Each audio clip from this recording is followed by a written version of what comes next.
Good morning and welcome to day 2 in Guangzhou for the World Judo Masters 2018. I'm Loretta Cusack-Doyle and it's a pleasure to be with you. We've got some very exciting matches coming up very shortly, and today we will be covering the weight categories for the women under 70 kilos, 78s plus 78s, and for the men 81s, 90 kilos and under 100s and plus 100s. Now, just having a look at the lineup of what we've got in store for us today, and we really are in for a real treat. Top 16 of the world are going to participate here today. The cream of world judo will ascend upon us on these tatamis, and we're looking just at the top 4 seedings at this moment. And in the under 70 kilos, we've got Gahi of France, Portela of Brazil in the number 2 positioning, and Bernholm of Sweden, and we have Van Dirk of the Netherlands. Now, also in the under 70 kilos, that will cause some real upsets, and this is where there's never an easy match, and that's one thing that we will know. But we have Ono of Japan, who's world bronze medalist, and we have Conway of Great Britain, Olympic bronze medalist and European silver medalist. So those two will challenge in the under 70s. In the under 78s, we have Steenhuis of Netherlands, again a really strong contention for the Dutch team, and we've got Sato of Japan, Powell of Great Britain, and we've also got Malonga of France. Now again, Mohamed of Japan, world champion, again will be one of these that's just outside the top 4 seeding that will cause 1 or 2 upsets. In the plus 78s, we have Ortiz of Cuba, Seric of Bosnia-Herzegovina, Kim of Korea, and Thima of Brazil. Now, really, it's going to be very, very difficult. But we've also got likes of Adlington of Great Britain, who are 5th place in the World Championships. But she will be up against a really tough match first round with Ortiz, so that'll be a real challenge for her.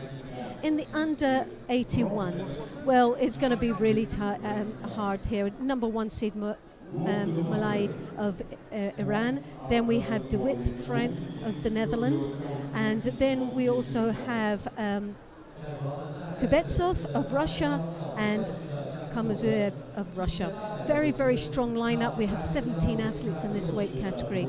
It's going to be a very tough competition.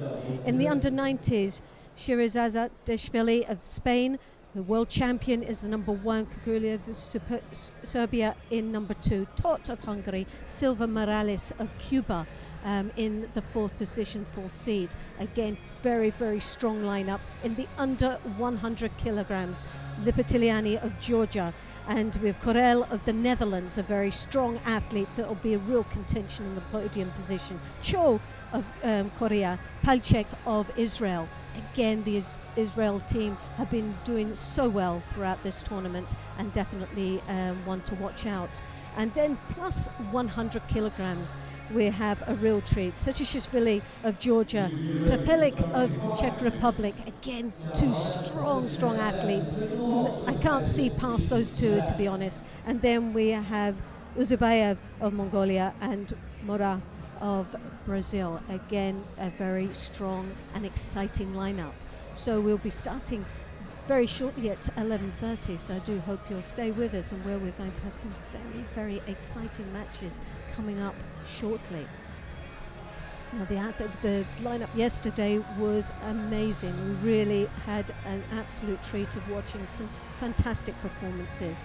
And really, some of those, the judo, what we looked, there was never going to be such an easy match. The quality of judo brought so much excitement, and a few unknowns coming through that we really didn't sort of anticipate would be there amongst the medals. A couple of upsets, like Hashimoto was one of the big upsets yesterday, is the number 1 seed coming into the competition, and he went out in the 2nd round. Now, for here, again, when we look at the lineup, we're going to be covering on mat number 2, and this will be Igolnikov representing Russia, and Triple Edward of Germany. Now, for me, these are 2 athletes, again, that haven't been mentioned in the initial lineup, but they are in the sort of ones that are under the radar, but ones to watch out for. Triple, for me, Edward Triple, he's had a performance throughout the year that's been exciting, and he seems to ooze with confidence every time we see him. And he will be one that is a real contention here, but he is up against Igolnikov of Russia, and has lost to him once before, and that was at the European Championships back in 2015, a long time ago. And since then, Edward Triple, I think, has really excelled and has performed so well in this world circuit that I think it could be a turnaround point for him against a tough opponent. Following that, we will have the women's weight categories, the under 78s. Sternhaus, for me, a young lady once more that has had a great year and has massive chance here of taking the gold spot. The last time we saw her, she really seemed to have such an air of confidence about her, and was really excited about participating here in the World Masters Championships. She won the Abu Dhabi, and she's up against a very tough match in the first round, but she has defeated her twice this year, and it's Ma of China. Now, this young lady, they fought in Abu Dhabi in the quarterfinals, where Sternhaus had beaten her, and also in the World Championships in Baku in the semi-finals, and again Ma was on the receiving end of a defeat. Will she turn that round, being in a home tournament? There's a possibility. There's never one you can never say. You can never rule out any result happening here. There's been so many matches that we could never predict, and those that have really excelled themselves and coming to form at the end of this tournament. Now, it's been a long year, and we know that these athletes have been showing signs of fatigue in some weight categories. And what they do come with is that although some have raised to the occasion and have gained a lot of experience, a lot of confidence, and some good results under the belt coming into this tournament, the pressure's been on all the time, especially the top seeds, to perform day in, day out, to peak for these events and to maintain that level of performance and that status on the world ranking list. And there's been a few niggly injuries for some of them, some we haven't seen here in the World Masters that will be missing due to form and possibly injury. But for some, it will be just this last event to dig in deep and to get those vital Olympic qualification points for the end of the year, to move into 2019, where we will see the points raised, the expectations become much higher, and the pressure become more sought after for some of these top seeds to try and maintain the top positioning for the qualifications. Well, we're coming up, as we can see just in the background there, we have the athletes preparing to start the competition of day 2. So I do hope you'll enjoy, as much as I know I'm going to enjoy, day 2 of this competition at the World Masters Championships here in Guangzhou.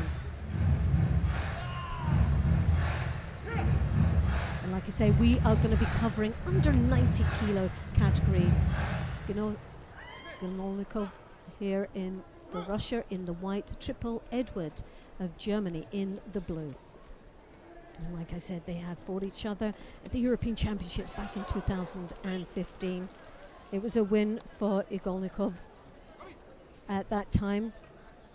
Didn't go to time. I think it actually went to about 3 minutes, where Igolnikov won on and upon. It was Ariaseti upon was that last time, but a great start for Igolnikov there. Came in for that Makikomi triple on the receiving end. Well, it's early doors here at the moment. It's just into the first minute. A little bit of settling process to be going on here. Triple Edward, very young athlete that's coming through the ranks quite nicely, as I said, and has brought some excitement throughout the year for us, and great potential for the German team.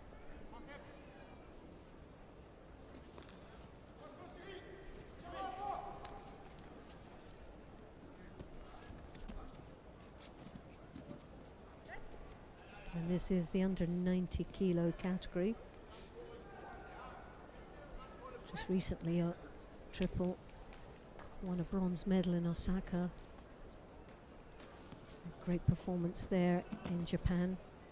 And at the World Championships, a 5th place, just missed out on a medal there. But what an impression he made upon us all in Baku.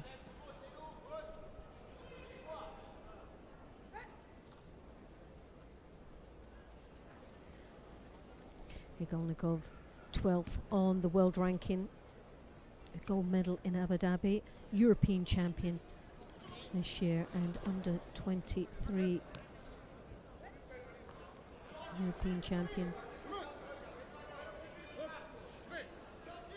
Also a gold medal in Dusseldorf, so he's also piled up some results. And Triple looking a little bit frustrated with themselves, picks up the first Judo of the contest with 2.5 minutes remaining in the contest. Still a long way to go, and to start accumulating these Judos is making it slightly more difficult for Triple. Gets the hips in, nicely executed, getting that lift.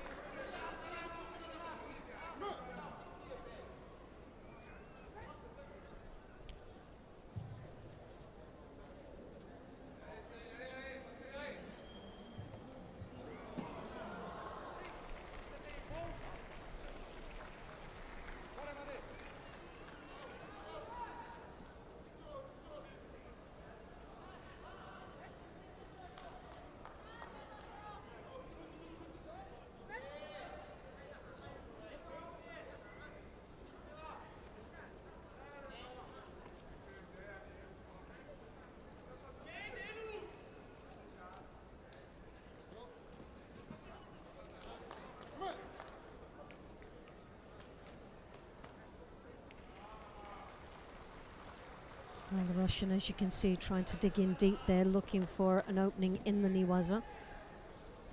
The German staying very tight in the ground, not really wanting to give too much away.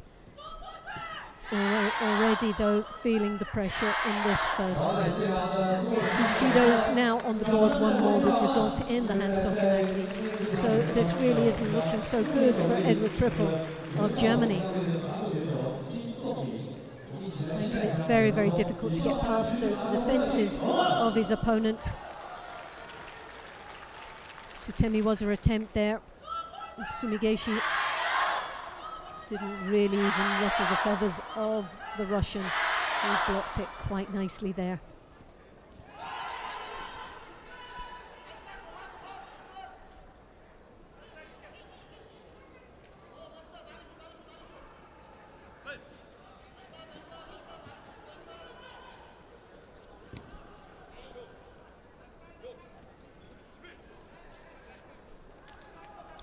Tight grip in there, as you can see. Igolnikov, left hand controlling the right side of his opponent as he steps across looking for that Taitoshi, and the combination of the Taitoshi doesn't reach through the Uchimata.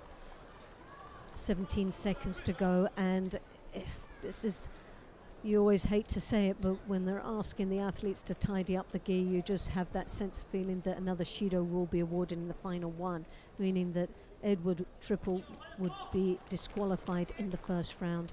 Well, he'll be very, very disappointed in that, but he was up against a very tough opponent, there's no doubt about it. It wasn't the easiest first round for him, but I'm quite sure in 2019 we will see this young athlete, Edward Triple, perform to what we normally expect.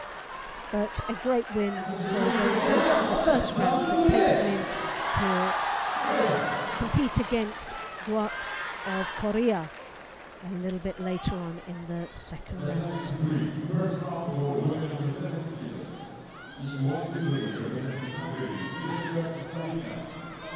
So now we come to the ladies under 78 kilo category. Steenhuis and from the Netherlands in the white, and Ma of China in the blue. Now, like I said before, these two have competed against each other. Looking down the record just recently this year, twice this year, once in Abu Dhabi in the quarterfinals where Steenhuis had won, and again a win for the Dutch girl in the World Championship semi-final. now had the absolute delight to talk to this young lady just recently when she had a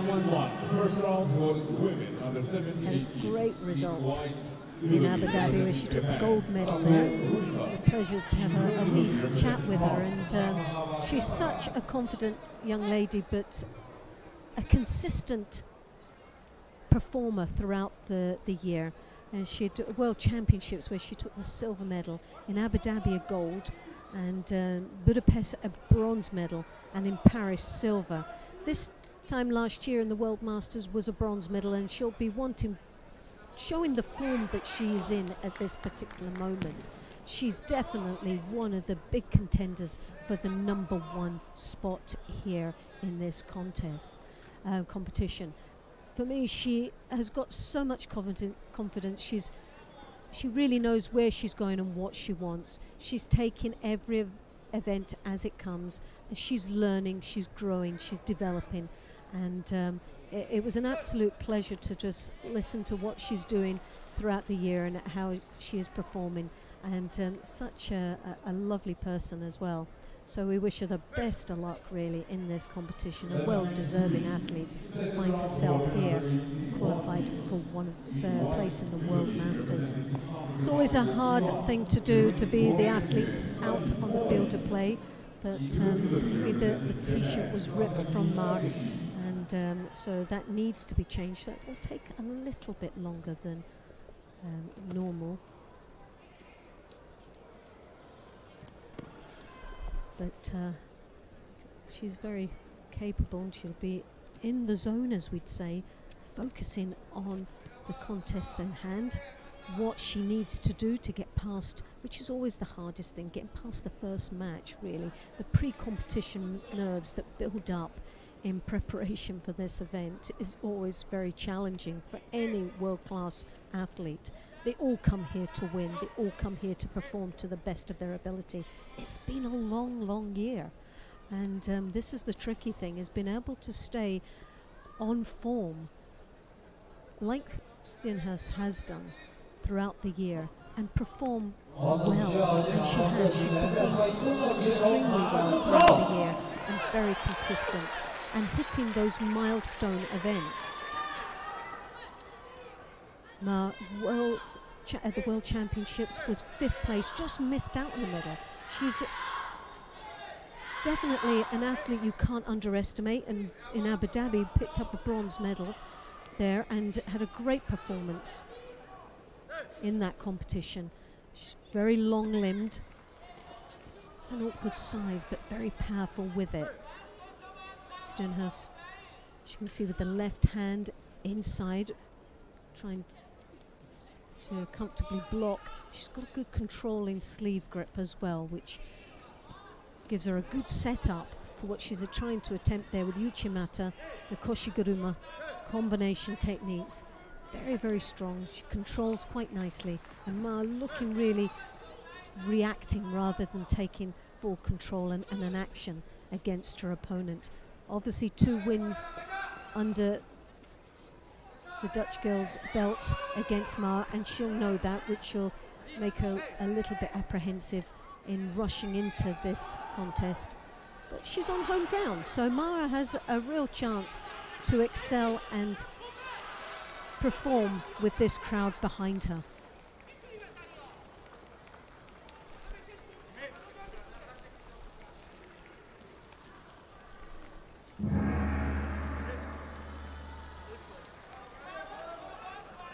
Steenhuis drawing down on the lapels, head-to-head clashing there, trying to create a reaction. She comes round, just touches the supporting leg there, knocks the balance of Marv, follows through in the Niwaza, and she's very capable in the Niwaza. She tries to look for an opening there in the ground. So far, a very strong, solid start to this competition for Steenhuis.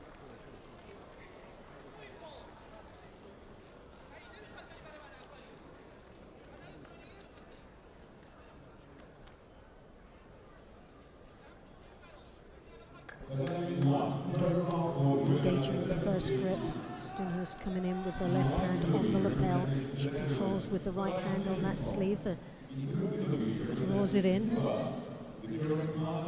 Pulls in, looks for the Kouchigari to get a reaction of her opponent. Ma desperately trying to get over the top there. Finds herself on the receiving end of the Uchimata, but manages to go round the back and knock the Dutch girl slightly off balance to call a halt to the Uchimata entry.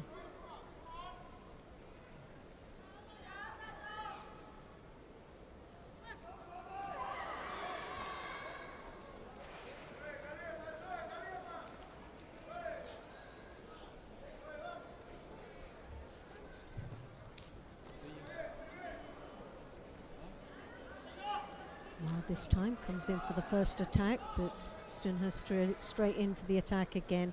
That left hand high on the collar of Uchimata there, beautifully controlled and scoring ippon.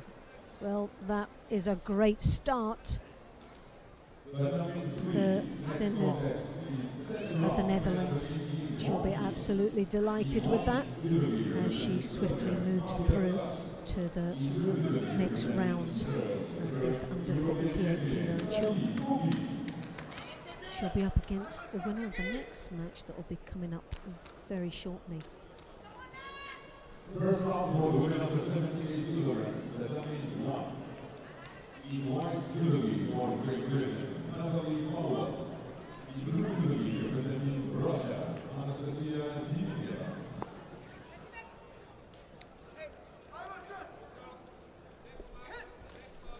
And the next match that she'll have to watch very closely is against a strong opponent from Japan. Umeki Nami in the white, Klara Opeteka Krosovernia in the blue. A very strong, tall athlete, one of the tallest in this weight category, making Umeki look quite small out there.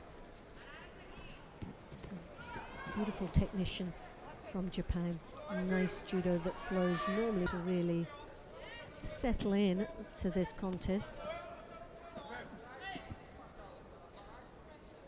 Feeling a little bit awkward against a very tall opponent that seems to get that reach over the top and that controlling right hand on the left side of Umeki. Umeki really needs to try and come through that defences. It's the Slovenian we know is very, very strong and quite awkward. Works on the back leg there, draws Umeki into the niwaza, but straight away on the attack there. It's this young lady from Japan who then follows through, looking for the Sangaku turnover. Has the leg caught up at the moment, but still perseveres with trying to control that arm and pull that out. But with the leg caught up, it takes away the power of the arm lock. If she can maneuver her way around, which is looking unlikely at this particular moment in time, but as you can see, she's drawing in on that arm.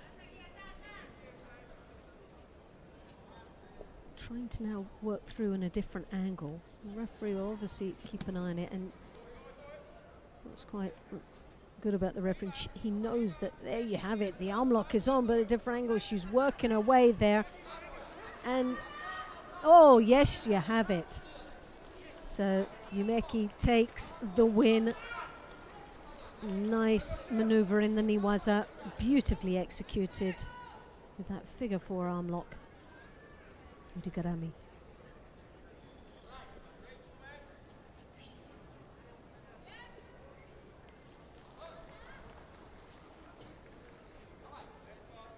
So that'll be a very interesting match and a crucial match for both these athletes. Stenhus of the Netherlands, Umeki of Japan. That next round will be a vital hurdle for either one of them to get it through. Either one of those gets through, got a big chance of hitting that final. Now we have Molonga one of the top seeds in the under 78 kilos in the white from France. Pakut of Poland in the blue. Malonga, very, very strong athlete in this competition, in the seeded in the 5th position, 7th place in the World Championships, European champion this year, but again one of these athletes that's very consistent in her results throughout the year, has performed exceptionally. So brilliant Oso Tagari if she can connect.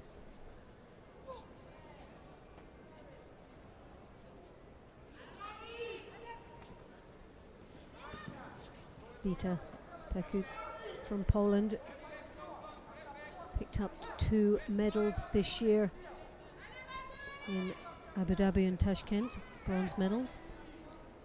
2 very good performances.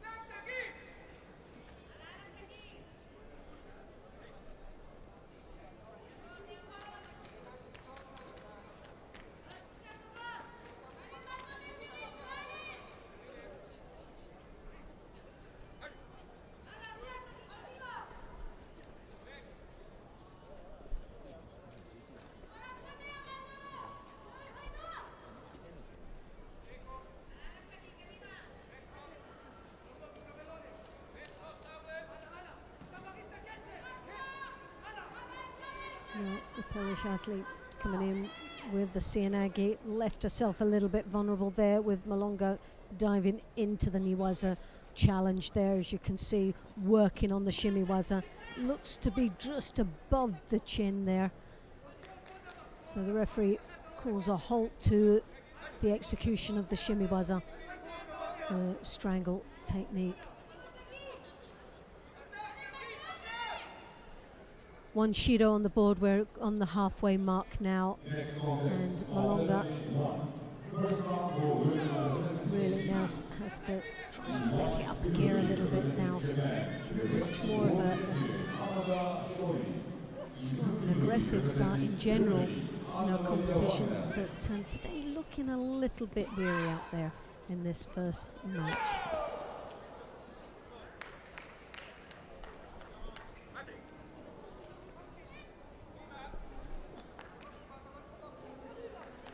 So 1.5 minutes remaining. Still a long way to go. No score at this moment. Still, it's been a very tough match between both these athletes.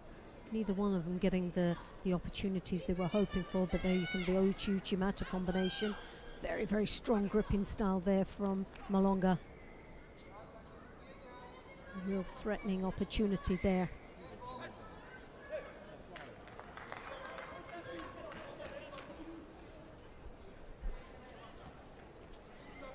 Again, that long arm reaches over the top onto the belt, the Uchimata, and there you have the score. Wazari now.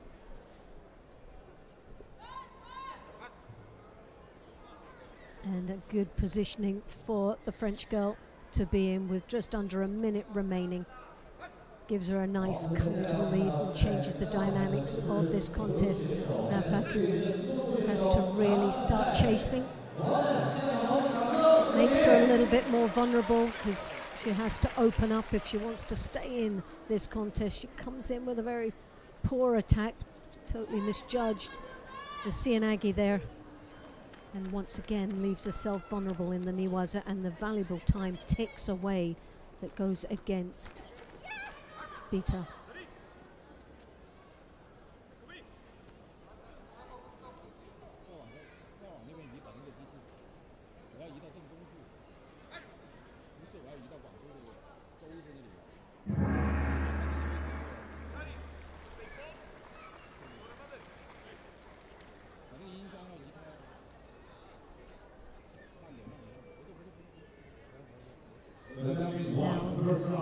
she'll be up against, facing the winner of the next match coming up very shortly.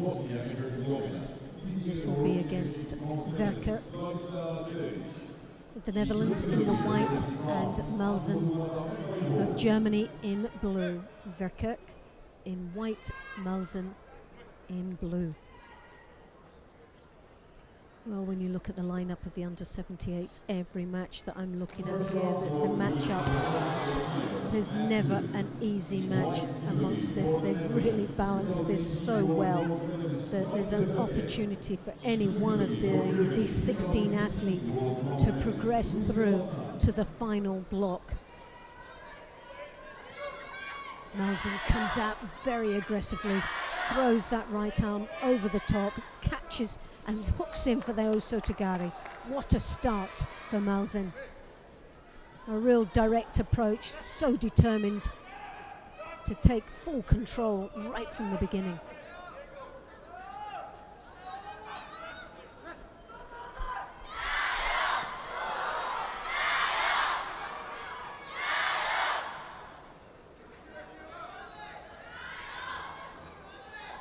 Verkerk just really caught a bit cold in this opening minute of the contest.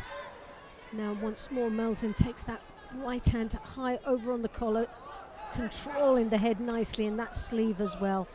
Really, Verkerk hasn't even got started yet.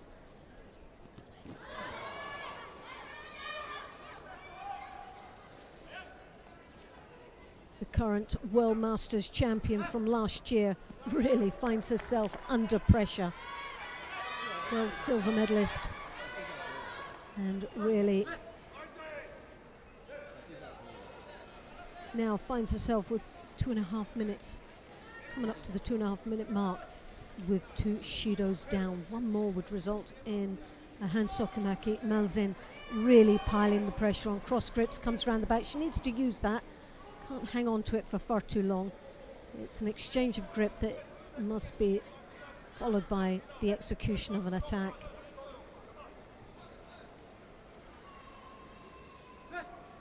Malzen, silver medalist in Yekaterinburg this year.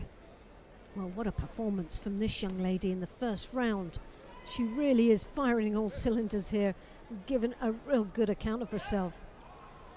Verkerk coming there with the Osoda Makakomi style technique.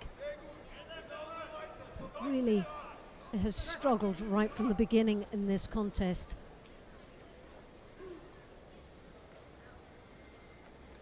Malzen taking the fight to her. Comes in once more, drives forward. Dangerous when she gets that arm over the top and controls Mahinder's head, then Mahinder's really is in trouble. Malzen stays on top in the Niwaza.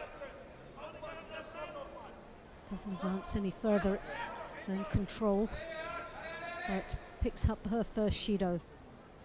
She's done a lot of work in the opening half of this contest.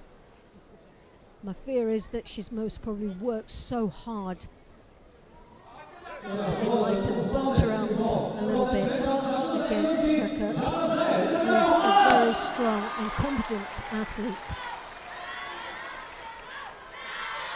Now there was another poor attack, poor judgment, and Malzen will pick up a Shido. And it just shows you how this is going to start turning around here. Verkerk, it's taken her nearly 3 minutes to really settle into this contest, but I think she's now starting to get a little bit of the edge here.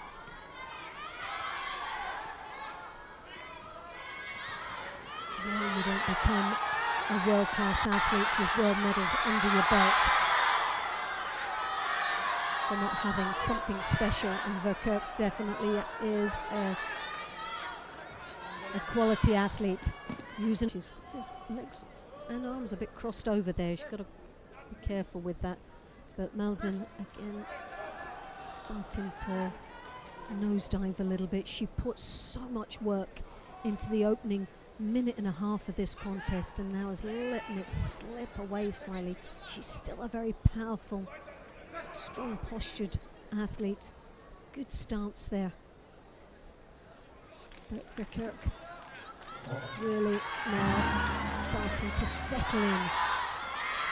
And this goes to golden score. There's 2 Shidos apiece.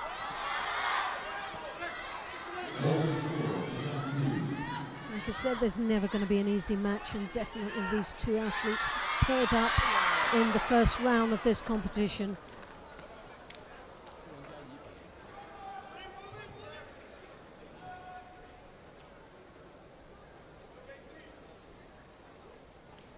Stretched herself, a desperate attack there, left herself very vulnerable.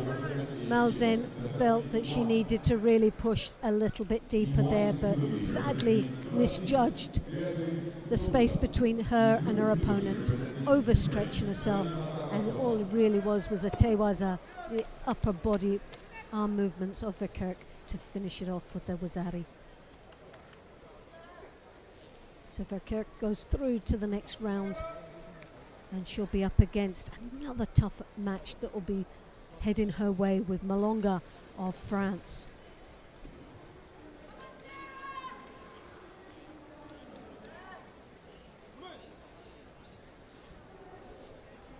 First round will be over 78 kilos. Now we're talking about tough matches and a real big hurdle. This will be this one here, the under 78s. We've got Cuba Ortiz in the white, and for Great Britain we've got Adlington in blue. Second round, we are going 1 kilos, Tatami 3.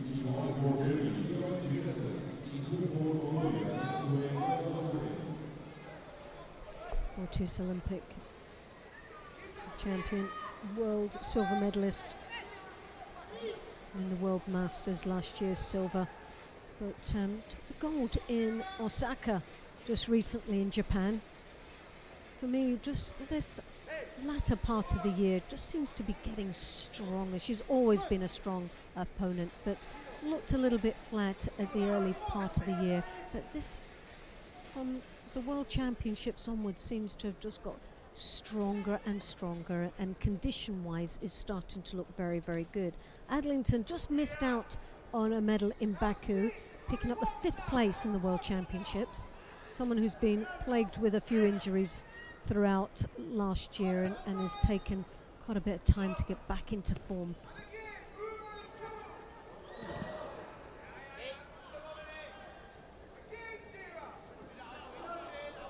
It is very, very strong in the gripping styles. Very compact lady. If she gets those hips through, she's going to be very, very dangerous to Adlington.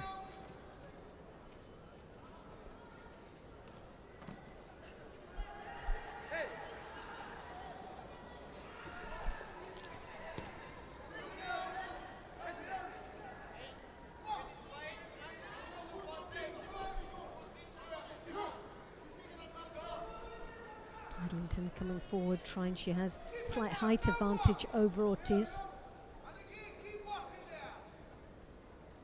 Danger if she throws that arm over the top. Ortiz, when she gets those hips through, can be very, very dangerous indeed. She's controlling quite nicely, looking busy, but I think needs to speed up a little bit to make any sort of impact on Ortiz. She's not really challenging Ortiz too much. And it's accumulation of Shidos, I think. And there Adlington takes the second one, which really changes the dynamics now. Adlington really having to open up and now try and stay on top. She cannot afford to make any mistakes here. Here is when she turns her back. Will she get caught? The Ortiz coming in once more. Very strong attack there. And she drops under her, Adlington.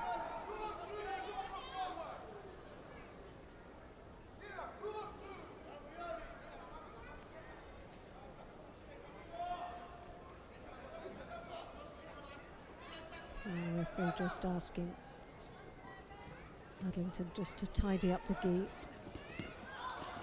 I don't think she'll be expecting a Shido so early on after receiving the last one, but really a bit of a warning to her. She's got that cross grip, really has to do something with it. She's holding far too long on the cross.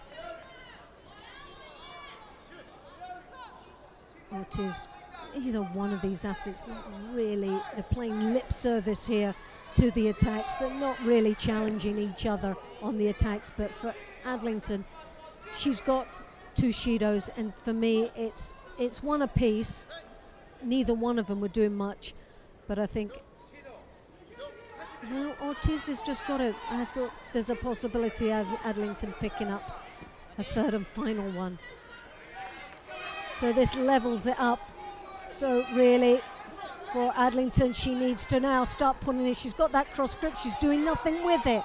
She needs to start piling the attacks in. Ortiz draws the head down, making her opponent look very passive indeed, using the feet, but neither one of them are doing anything. But this is, again, this could be a Shido apiece, or it could be what they're looking at is that Ortiz just pulled down and she didn't do anything, and Adlington ducked under, and there you go, the duck under to avoid that very strong high collar grip was the final straw for Adlington, picking up the Hansokimaki, and Ortiz goes through to the 2nd round. The number 1 seed, well, there was a real challenge there from Adlington, but she manages to get herself through that 1st round.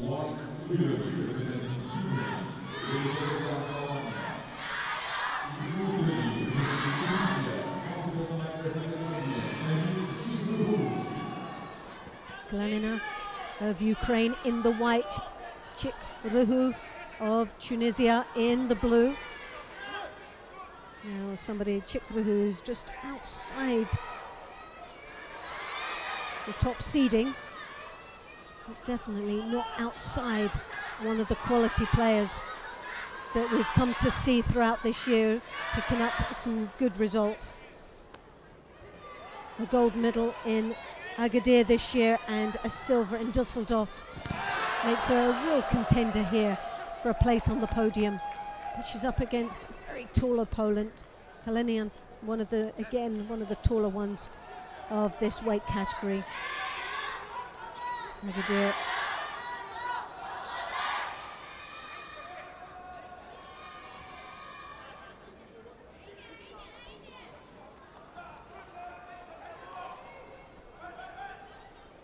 Also gold medal in the Grand Prix event. But one of these athletes that really needs to grow in confidence in her size. She has so much potential, there's no doubt about it, but she's been on the circuit for such a long time and just been so close around the medals, but still so far. In The Hague, she got a 5th place. Tashkent a bronze, Budapest a 5th, Zagreb a 3rd, and the European Championships a bronze medal. And someone that's just around on that podium, still really want a consistent athlete, no doubt, and a lovely Ouchigari, beautifully executed. Chikruhu tried to counter it, just didn't get enough turn on it. And without getting that turn, really accelerated the Ouchigari to score that Wazari. Now for Chikruhu, she really, it's that high collar grip she has to try and avoid. It's dangerous, there's no doubt about it.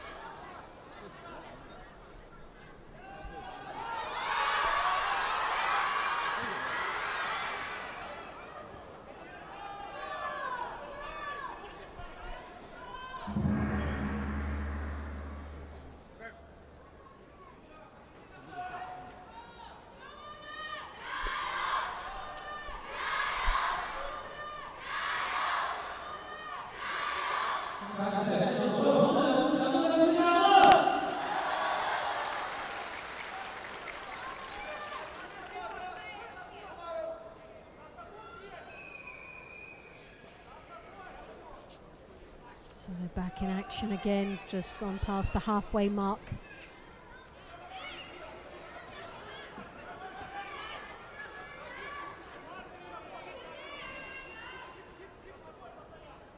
Kalanina is taking a comfortable lead here with that Wazari that we saw with the Ouchigari. Those long legs definitely are very dangerous, there's no doubt about it. For Chukwu, though, when she can get under her opponent, she has the opportunity, and she's very, very powerful, there's no doubt about it, to be able to stumble her opponent. She attempts, Sutemi was the Tomonagi, but possibly not the wisest of choices. The leg came up for the Tomonagi, but she hardly reached her opponent when entering. Now finds herself on the receiving end of the Niwaza, getting a slight bit of punishment down there, and Chukwu trying to draw on that supporting arm as she defends as tightly as she possibly can. Kalanina there working round the top of the head, but the clock ticks away quite comfortably, but as you can see that arm being worked out from behind. Now, oh my goodness me.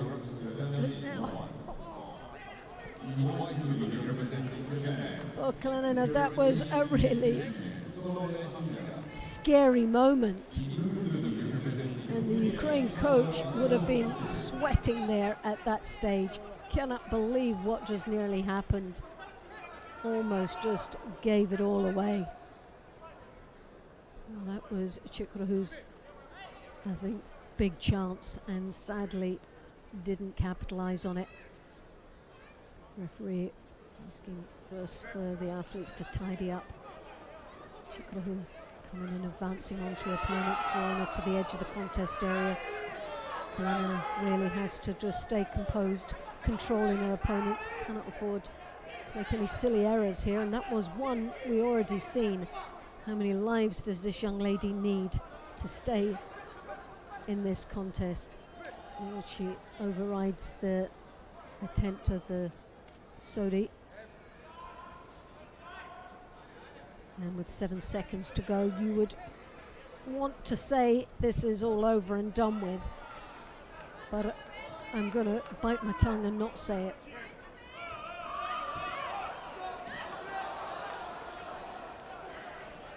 Well, I'll say it now. It's all over and done with. 1 second to go, and now it's done. Kalanina goes through to the next round for Ukraine. And she'll be up against Ortiz in that next round, the quarter-final stage.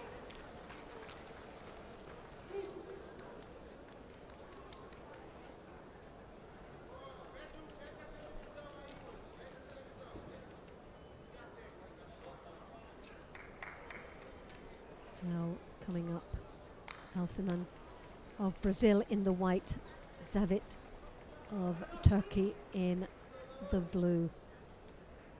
Again, another tough match, a good pair up.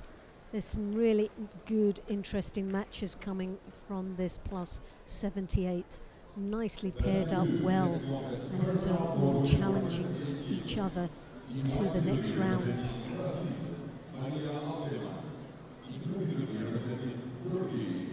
Althiman of Brazil, at the World Masters last year, was bronze medalist, 5th place in the World Championships. Just again, like Adlington, just missed out on a medal at the Worlds. Good performance though. But Savit of Turkey did manage to take that bronze medal.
Well, this is a repeat of the world bronze medal match where Savic had won, but really committed herself to that contest, and this time didn't really come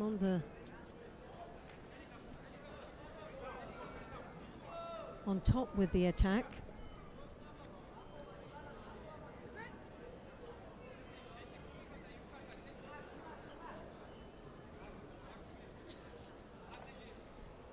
Did defeat her opponent by a pawn in that world bronze medal match. But finds herself now with 2 Shidos down in this contest and still halfway to go. 2 minutes remaining in this round.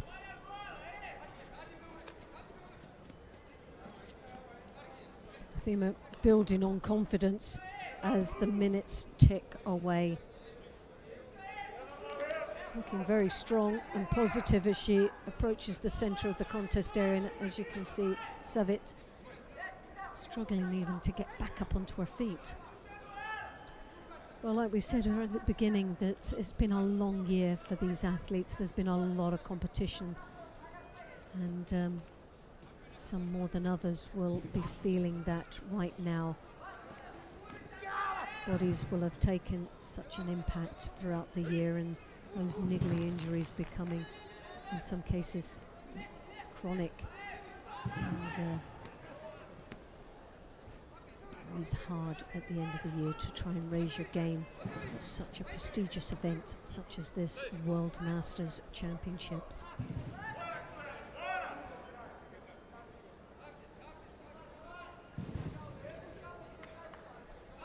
So throwing that arm over the top, trying to draw on the shoulder of Hothima.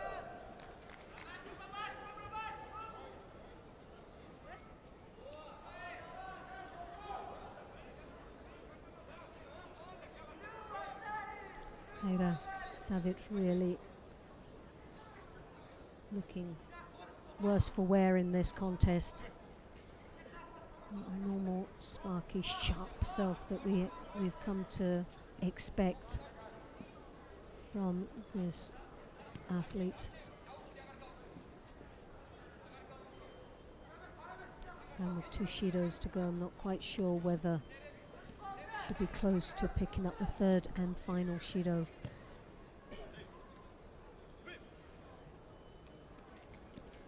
And there you have it, the 3rd and final Shido. Savic takes the disqualification, but Hothima wins and goes through to the next round of this plus 78 kilo category.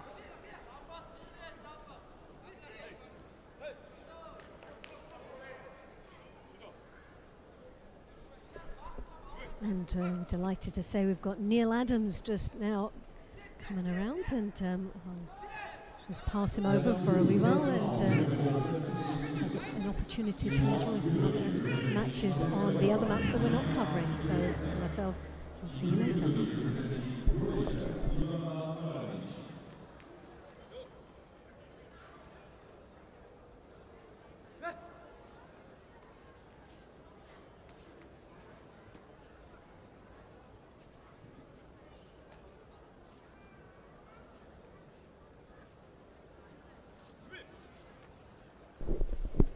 Well, very good morning to everybody.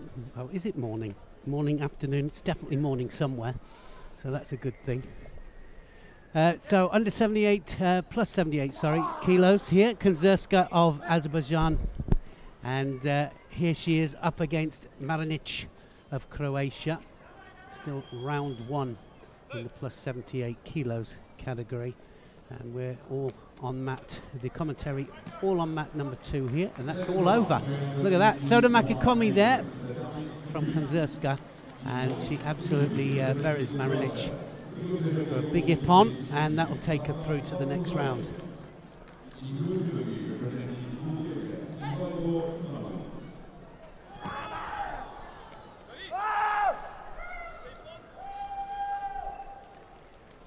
So good Soda Makikomi, and Marinic there just stayed there in the same position just for a little bit too long.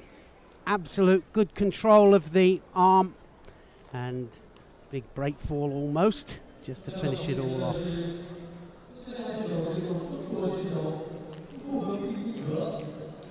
Still on round one. We're going to go over to the under 90 kilograms then. Judo of Spain, the world champion, out here against Ru of China, and we just heard a big cheer up there from this Chinese crowd. Of course, one of the advantages of holding an event like the World Masters or a Grand Prix or Grand Slam is that you're able to put fighters in to the event. In fact, you can put 4 in most of the other events, but in the World Masters you can only put 1 in, even though it's the last 16 in every weight category that qualify for the World Masters tournament. The last 16 in every weight category.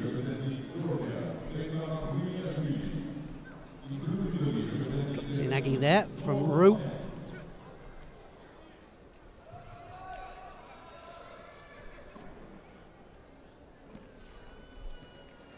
Plus 78 kilos category that we just saw, just getting a few of the, oh, look at that, almost. Or an Aggie there on the world champion.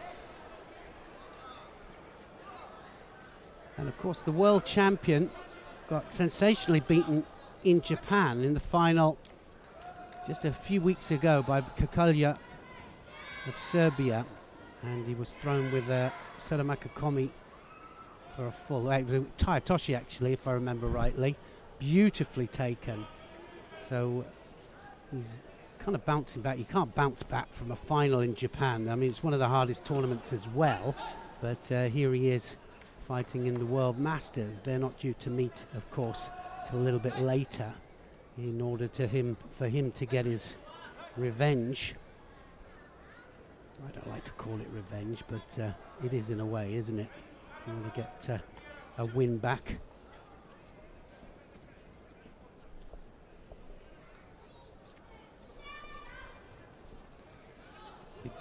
Uchimata now, yes, it's Ippon. As soon as he had the hand over the back there, it was always going to be. Bu didn't have a chance.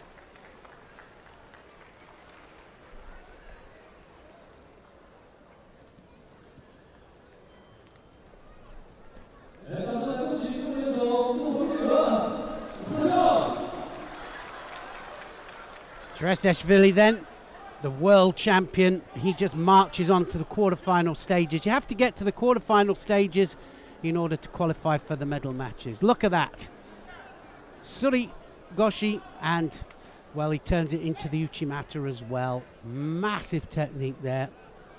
Not a very big loud cheer from the Chinese crowd for obvious reasons. But as soon as he's latched on there, gets the line. What an attack, what a technique. The world champion goes on. Medvedev up next, Azerbaijan, and he's got Clerget of France. The action man, Clerget, Axel Clerget, non-stop action, and he's just going to keep on coming forwards. World bronze medalist, very, very popular in France because of his all-action, no holes barred style of fighting. But definitely got his work cut out here, Medvedev. And there's no easy fight, is there? There absolutely isn't an easy fight. It's going to be a struggle all the way, no matter what. Every match is a potential semi-final or quarter-final in a major tournament, any normal major tournament. But of course, you've got it every single match here. We've opted for the same system as they have in tennis, where you have the top people all come together just to blast it out. Best of the best. Sumigeshi there from Clerget, and now looking for, he's got a shimiwaza from here as well. He's got a strangle there, he does. And I'm just wondering if Medvedev knows it. He does. He was a little bit wary of it there, because we saw Axel Clerget perform the strangle a couple of weeks ago. Looks like he's going to do a turnover, and then the leg goes over, but pulls the shimiwaza on. pulls it on tight as well. 1 Judo each on the board. 3 different weight categories, and I'm sure that Loretta has pointed it out all the way along that mat number 1, of course, and mat number 3 are the 2 mats that you can go to, and they haven't got the commentary, so probably if there's a match that you prefer, that's what you will do, and then just come back to the middle mat if you want the commentary. Of course, when it comes to the final block, Loretta will be doing the one of the bronze medal matches, and the other bronze and the final matches will be dealt with all on the same mat.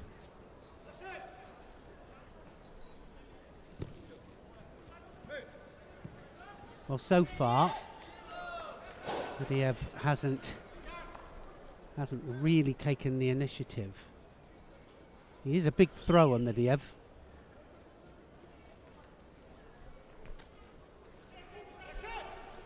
Of course, the great thing about a World Masters is that one fight can put you up there with huge points. Huge world ranking points, and that's what they want. Not only do they want to finish the best of the best going into Christmas time, but of course they want the world qualification points. The higher the world rankings going into 2019, then the more they'll be able to choose the events that they want to fight. They won't have to chase points. And I think that's one of the biggest problems, is that a lot of the athletes have to chase points. That's going to be a score there from Medvedev. Makakomi from Medvedev takes Clerget over for a Wazari.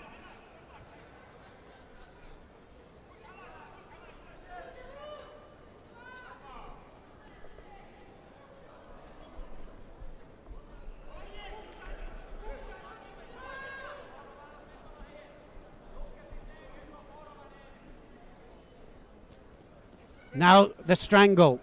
This might just go on, because this is what we've seen. We saw this a couple of weeks ago, and Medvedev definitely has to be a little bit careful down there.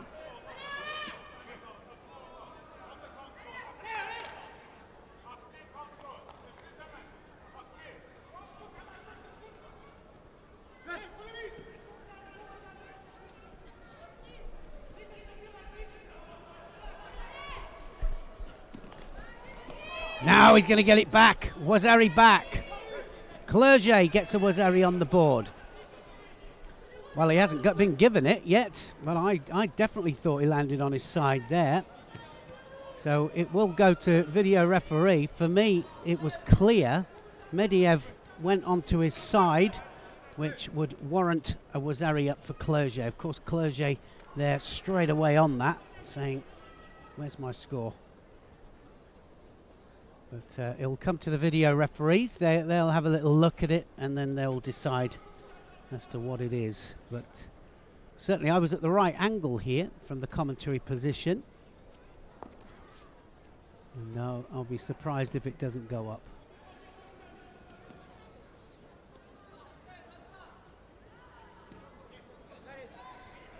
So he does get it, and so Clerget gets a Wazari back.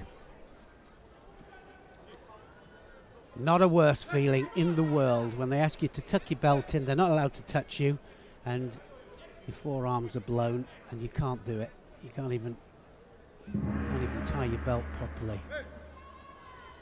So this goes into golden score. That was a really good score there for Axel Clerget, because it means that he now gets a chance to get the second score. He'll have to be careful with that, because 2 penalties up there is not what he wants. Already Medvedev has a second penalty. He knows he's got to come forward. So it's a little bit of a different match now.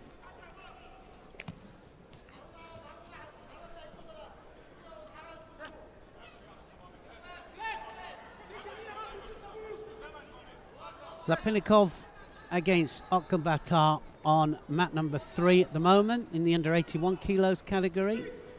Christian Toth against Kalamazeyev and that's Kusen Kalamazov of Russia. That is on mat number 1. We have Medvedev and Clerget. Axel Clerget just managing to pull Wazari back in the dying seconds, and now pushing hard, and it looks to me like Clerget might just have a little bit more in the tank than Medvedev.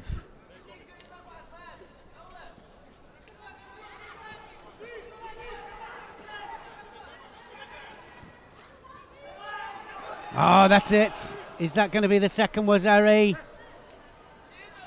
Well, Clerget thinks it's his. It can't be his because he went onto his own back there. If we have a look back in slow motion, he's trying to just figure it out, but no Kayashiwaza can score if you fall onto your own back. Now, so they've just called Hajime, decided to give it nothing. Both fighters going down at the same time. If the panel can't decide within about an 8-second period, then they'll probably opt to give nothing.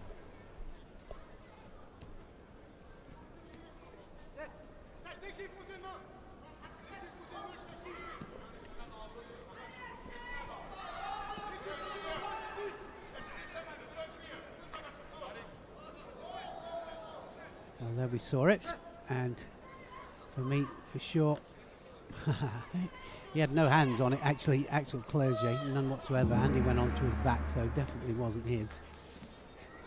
Oh, that's it. It's going to be all over. It's a second score there for Medvedev, and Medvedev takes Clerget down, and in fact, it was Medvedev that had more in the tank in the end, and Axel Clerget knew it then, as soon as he got taken in the other direction.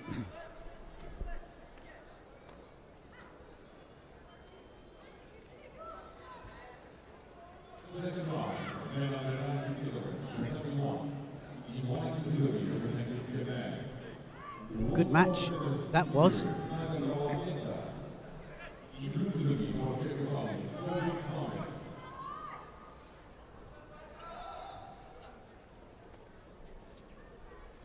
We'll have a replay of the second score. Just a little bit of change of direction. Well, first of all, it was Clerget going in for the Kosoto, and a great change of direction from Medvedev there. Good balance. Super change, gets a second score. So Medvedev actually starts it off. It's Clerget that takes the chance, he commits. First one goes onto his elbow, but he gets taken onto his back. Clear Wazari, Ippon.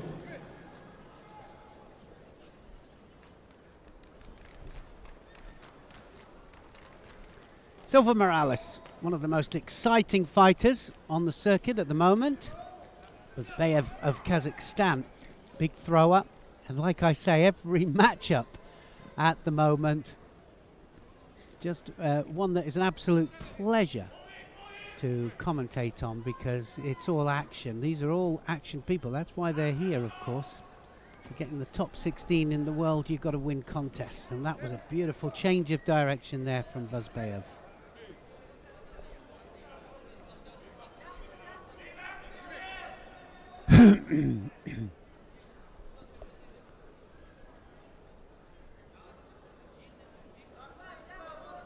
Jack.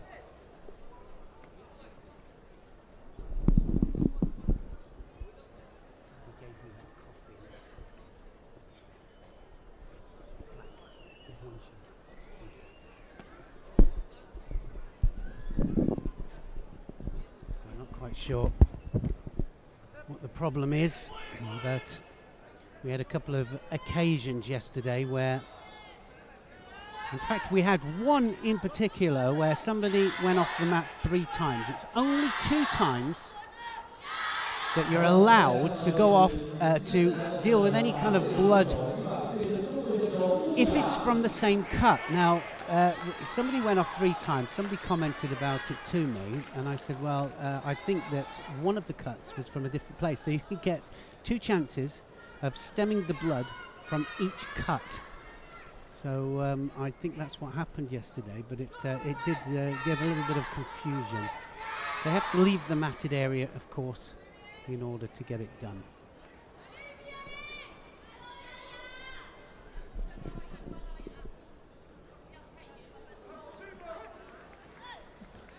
Very lonely place out there.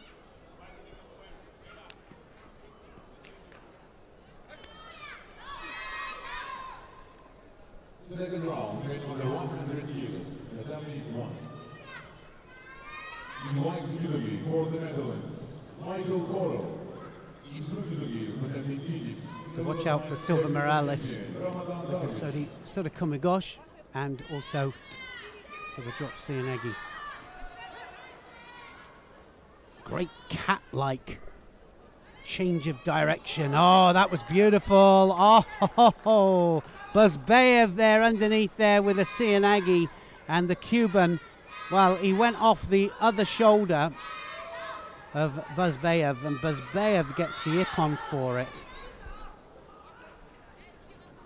Well, I did think that we were going to see a lot of really, really close matches, but and actually, even though some of them are going into golden score, some of them are very absolutely one-sided. And when they score, they really score. Look at this, reverse Cianegi, and just goes on to the points of his shoulders there. Beautifully taken there from Buzbayev.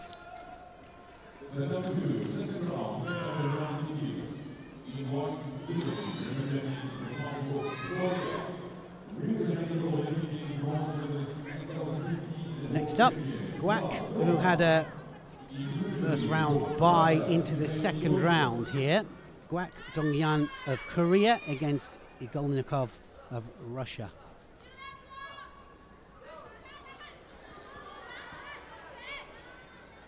Russians have two fighters in this under 90 kilograms category. Kalamidzeyev is in there as well.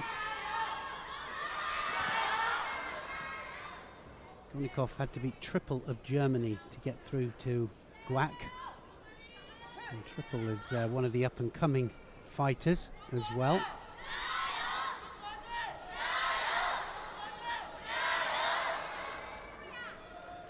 Well, you don't get much more extreme left to left than that. Look at that. You've got to be careful he doesn't grapevine without attacking the Russian. So definitely the Korean is going to get the Shido, because it's the Russian that is taking the initiative. Doesn't quite know what to do with him, does he, the Korean?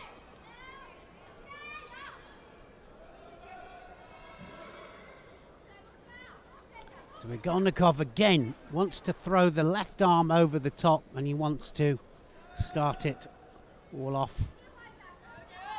with the Uchimata and the Ouchi. You've got to watch out for Guak, because Guak, former world champion. Oh, he's gone! Oh! And I was going to say that you've got to be careful latching around that front leg, because once you wrap around that front leg, it leaves it open for the Osoto to Osoto. Normally, if you get an extreme left to left, right to right, if you latch around without breaking balance, then you're going to go over the top. And Igolnikov there has just thrown Guak, and it was huge.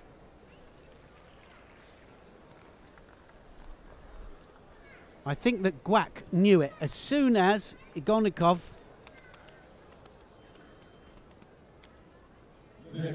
readjusts his back leg there and just throws the former world champion so easily. He made it look easy anyway. It wasn't, of course. Osoto to Osoto. It was Guak that went for it. Guak, well, didn't readjust his balance. He certainly wasn't looking forwards. And over he went.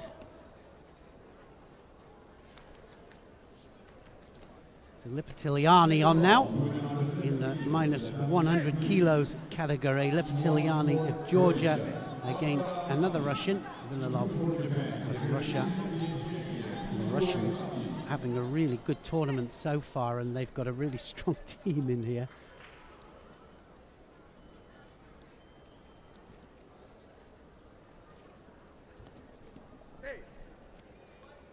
Well, certainly Lipitiliani, one of the most consistent in the minus 100 kilos category, but he hasn't won a major world or Olympic title yet. Always there, always roundabout. And he has 3 silver medals in world championships, a couple of bronzes.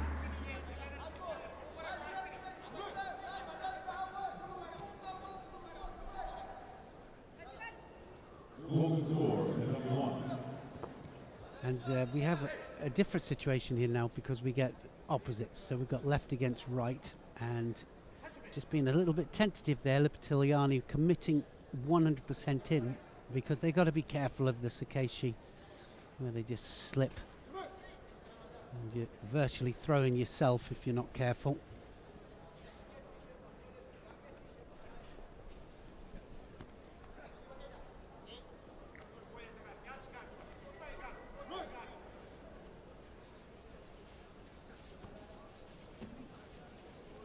We've got a problem with the sleeve. A pair of them have. They're looking for the sleeve grip all the time. That's why we're seeing the one-handed attacks.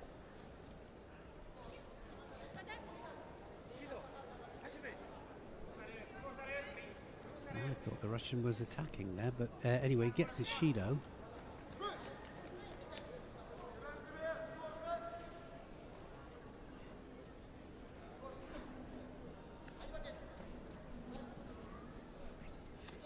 Oh, he's taking him over. Gets a Wazari. I'd like to see the landing on that. It was a complete overthrow there, Lipitiliani. He does the Haragoshi, or was it Makikomi? And Bilalov was completely side on to him.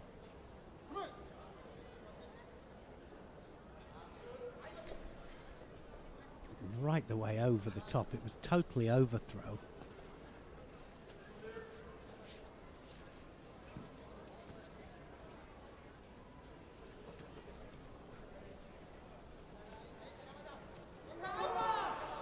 Now you can see it quite clearly how they're struggling for the sleeve. They both have the same problem. 4 minutes soon goes. And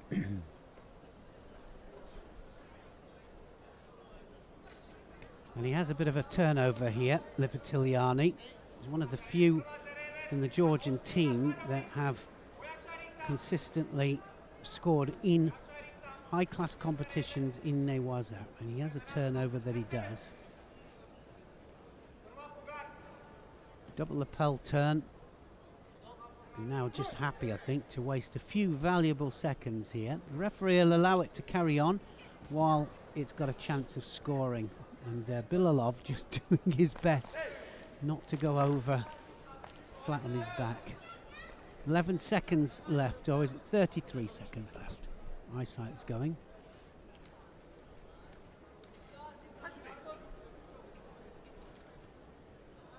Second round, 100 kilograms, 71.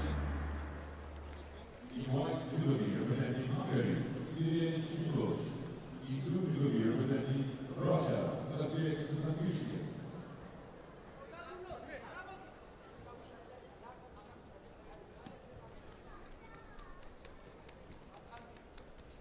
well, now seconds really are ticking away, and Bilalov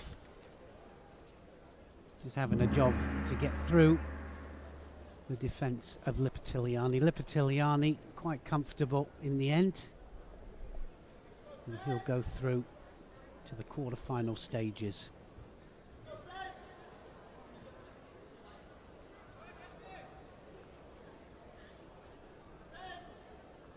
So Lipitiliani goes through. We might just get a little look at the score. Takes him right the way over, actually.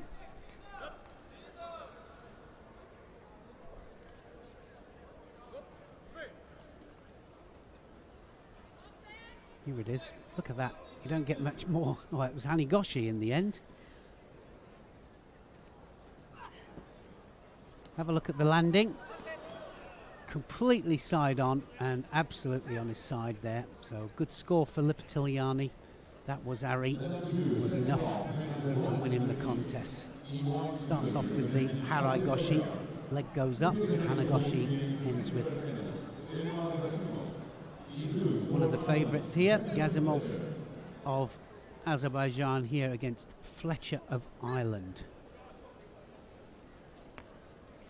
And Fletcher in good spirits. I was talking to him yesterday and really looking forward to really getting it on here at this World Masters, and of course an honour to be in a tournament like this, because that means you're in the top echelon, and it means that you've got a chance, of course, for the games, which is what he's after. And Fletcher, and now taking the fight to Gazimov. Had some good wins, Fletcher, so it's not beyond him at all to get to the later stages of this competition. Trains at Bath Academy. They have a great situation there, and they'll all be watching, I'm sure, with great interest, just to see how Ben Fletcher does. World Masters.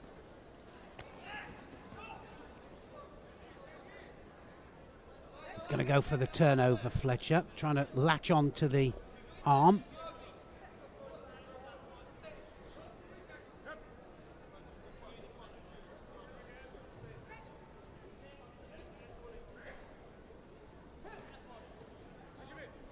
Well, certainly it's Fletcher taking all the initiative here. He's the one attacking. Second penalty given. So it's one each now. Gazimov gets this one.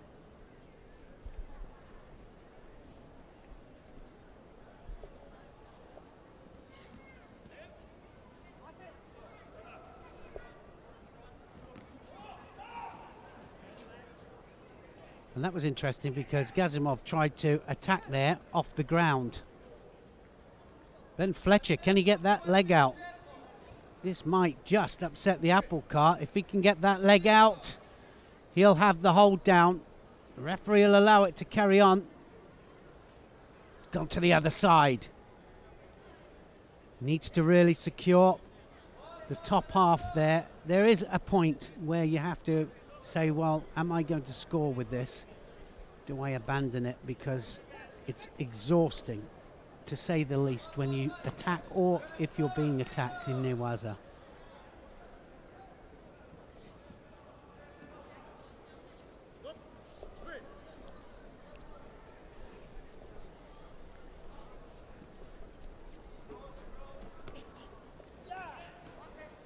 Well, again, Fletcher attacking, now going for the turnover. Is he going to be able to? Well, he's got the leg here, Gazimov. Fletcher was looking for the arm turn, and again, he's the one taking the initiative all the time here. 1 minute 23 left of the first 4 minutes. Gazimov still to get into this, but he is explosive. Good Ko-Soto there from Ben Fletcher.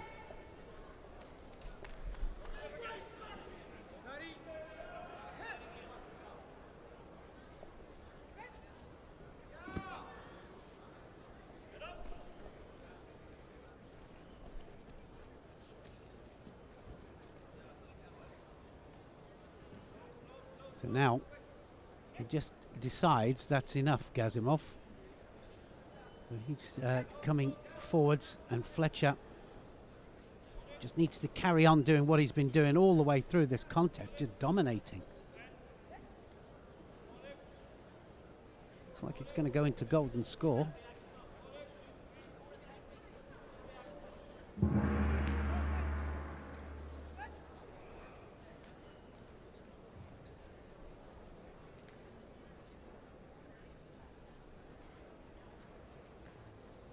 Big right arm over. Now Fletcher easily stops that Yoko Otoshi technique from Gazimov. Second round,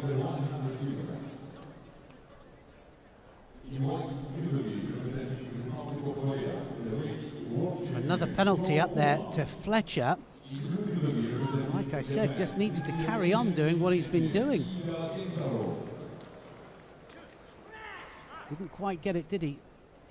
The transition from Newaza up really causing some of these fighters trouble, because as they're starting to come up, of course, the danger of them being thrown.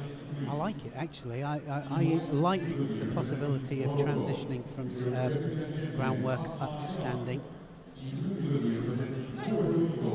Another Kosoto there from Fletcher. Wow, what a fight. Good fight here. Gazimov of Azerbaijan, Ben Fletcher of Ireland, and either one of them coming out of this is going to feel the effects, I'm sure. So golden score. The referee will try and get this going as soon as possible. Well, they always look out of it, don't they, the Aziras, and then they suddenly counter or pull something out the bag, so you can't think that they're finished, not for a second. Another good Kosoto there from Fletcher. Ben Fletcher now really going for the win. Has to be careful of the counter.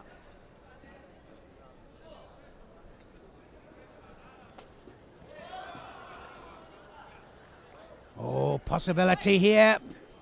Newaza and into the Tatishio Gatami. Fletcher. Oh, he wanted to bring the leg back over there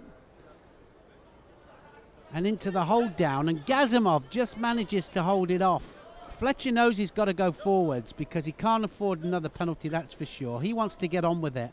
Certainly Gazimov blowing. Can Fletcher do it though without getting caught? Oh yes, he can. Fletcher does it. He goes through to the quarterfinals. That was a terrific win from Fletcher. Great win for Ben Fletcher, and he'll go through to the quarterfinal stages. Well, when you look at the draw there, you think, well, I've got Gazimov first, then I've got Lipitiliani or Bilalov to go through to the semi-final stages, but every contest here an absolute bonus. Brilliant stuff from Ben Fletcher of Ireland, and Fletcher will go through to fight Lipitiliani in the next round. That drops Cianagi. Certainly Gazimov had blown, and he could see it that he didn't have anything left there. Just goes off the sleeve, doesn't he? Attacks straight away. And Fletcher goes through. So next match up, Palchik of Israel against Denisov of Russia. Denisov, a 5-time world medalist here, but Palchik just coming off a win in Japan. And he's on blistering form. Big thrower, and I think that definitely Denisov has got his work cut out. You'd normally say Denisov a favourite in any match, but I think Palchik here is the man on form, and he's looking left to right, so he's not going to be that bothered that Denisov is an extreme lefty.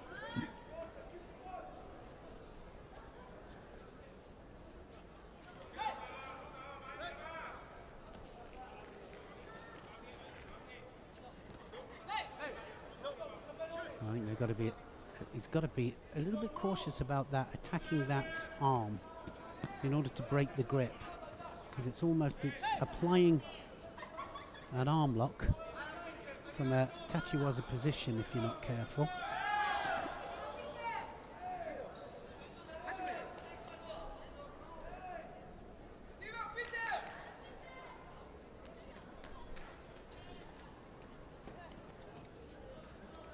So all about the grips.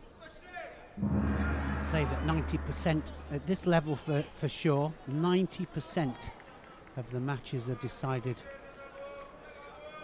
by superior gripping and superior gripping tactics as well, because of course we've got to derive which is positive and what's negative.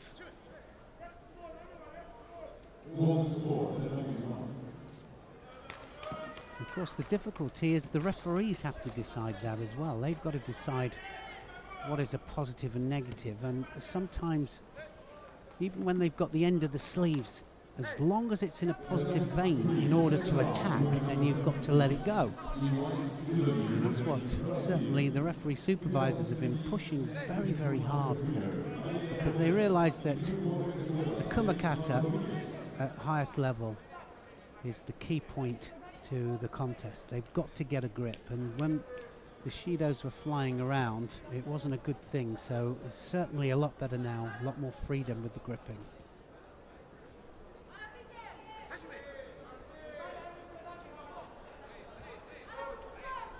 A poke to the eye there for Palchik. One Shido up for him. Denisov just showing his experience here. He's quelled Palchik and he's slowed him down to his pace. And I think that if I was Palchik's coach, I would be trying to rev him up a little bit, because that's when he's dangerous.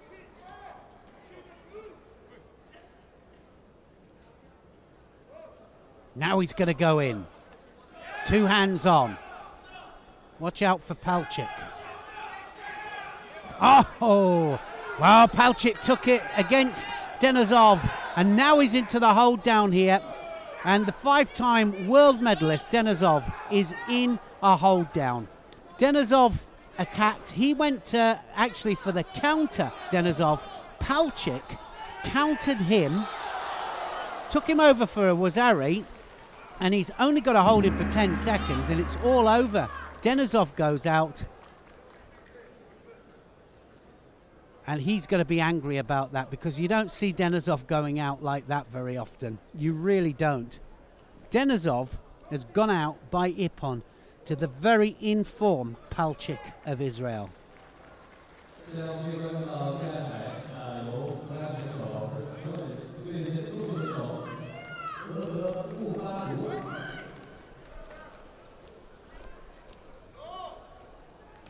So we'll be able to see just how he gets into the situation here, because Denisov is the one that took the initiative. He went for the Kosoto, and it was Palchik changes direction, takes him onto his side for the Wazari. That was brilliant. And then into the Kesekatami. Kesekatami doesn't get much more fundamental than that. There was the Kosoto attempt there from Denisov. Denisov then gets taken over himself. Great change of direction, and Palchik goes through. So Fonseca now next up. The most exciting fighter in the first 10 seconds, I call him, because he can score against anybody. And here he is against Eri Mambatu of China.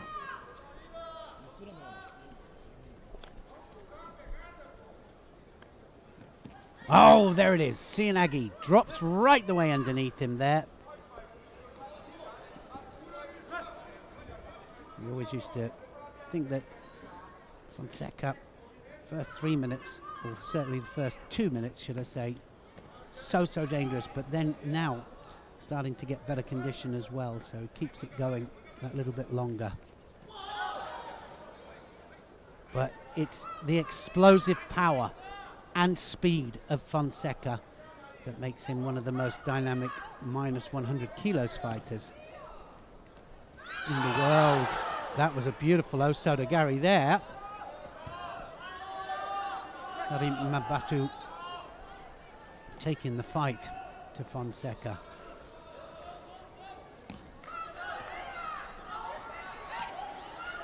That's Sianagi getting closer and closer. Oh, he's on the arm. Oh, now then, has he got it? I thought he tapped out then.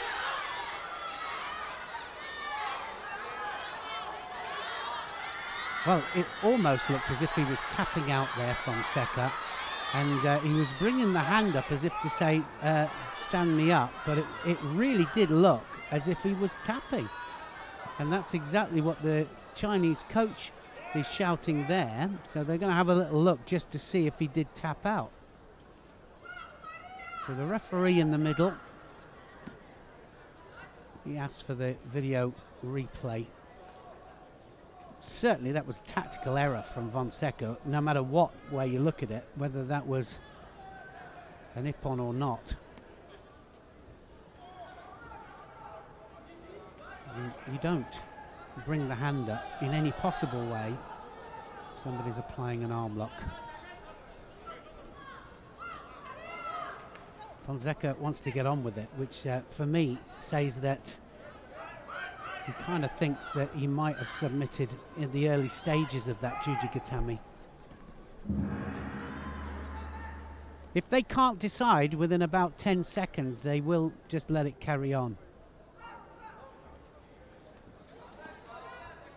And of course what they have got to decide is whether Fonseca was pointing towards something or whether in fact, well, it just looked to me as if Eri Mambatu was just applying the arm lock. Interesting. I think the beauty of our sport is that we have these different situations coming up, and no two, yeah, he's holding the arm now. That was definitely on. He might just have the ippon here, Eri Mambatu.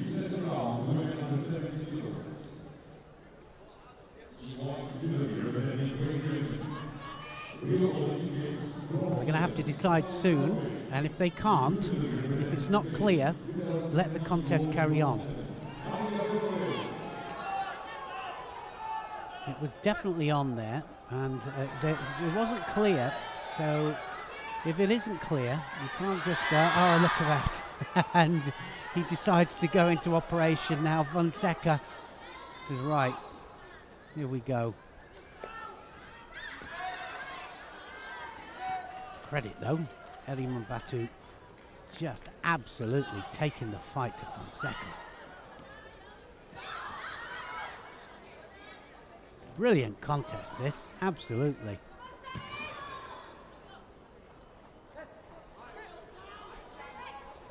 And it's just over halfway. So have a look. Goes in for the juji. That was definitely on, and that hand came up.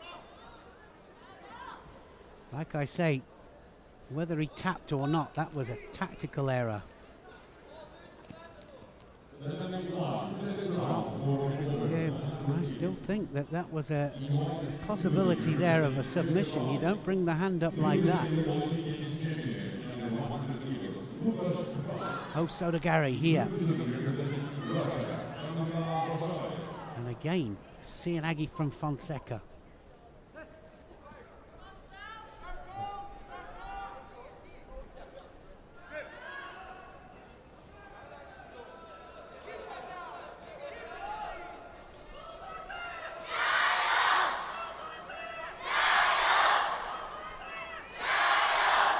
So Fonseca really got away with it.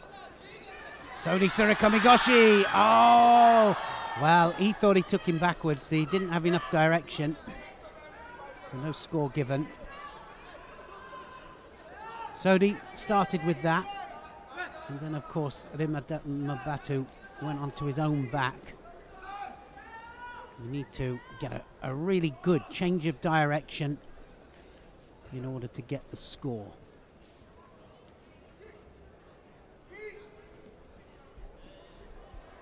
Seanagi now not as effective. 3 minutes in. Both fighters absolutely out of it. Exhausted. I think a lot of that is because of nerves. Shido up there for the Chinese fighter.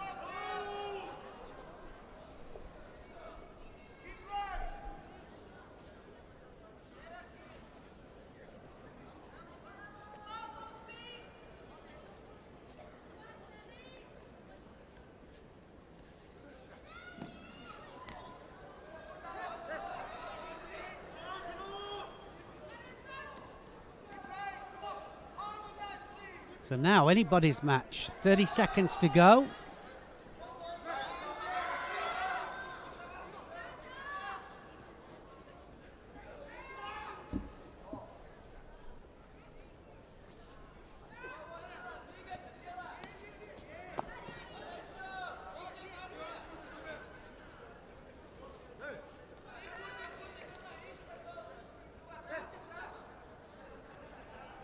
So now another penalty going to come. I think Fonseca's going to get one.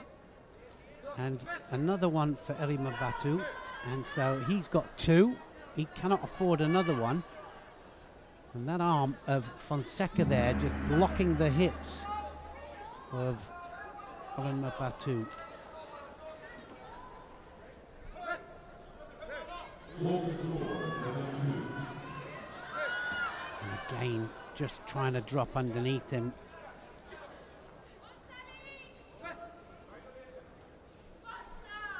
Well, I think we're going to see a score any second now. I think they've got to, well, they've certainly, Erima Batu has got to open up. That big right arm there cannot block out the hip as it's doing there. Fonseca defending all the time against the Uchimata. And I think if I was Erima Batu, I would be pushing that hip forwards all the time.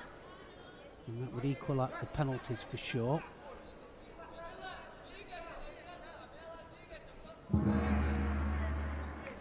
Not that that's the way to go, but from a tactical point of view, if you're trying to get through to do your favourite technique. Oh, that's going to be it. Yes. Oh, right the way between the legs this time.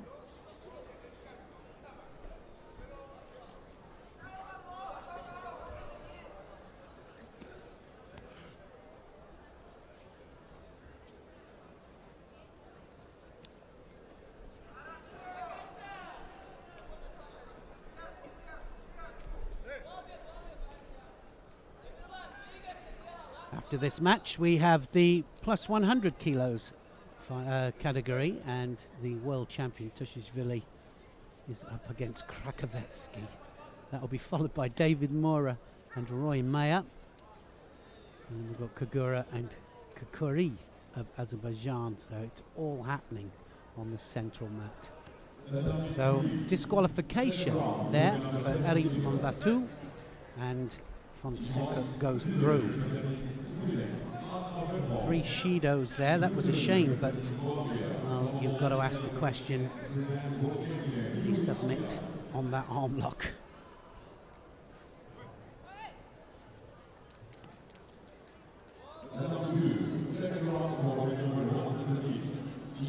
Sigh of relief for Fonseca. Here we go to the heavy weights.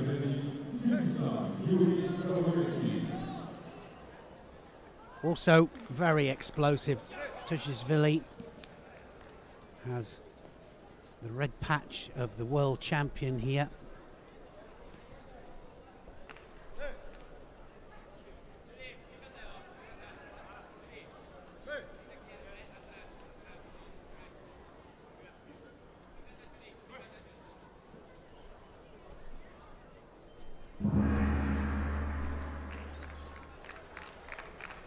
So 3 minutes and 28 still to go.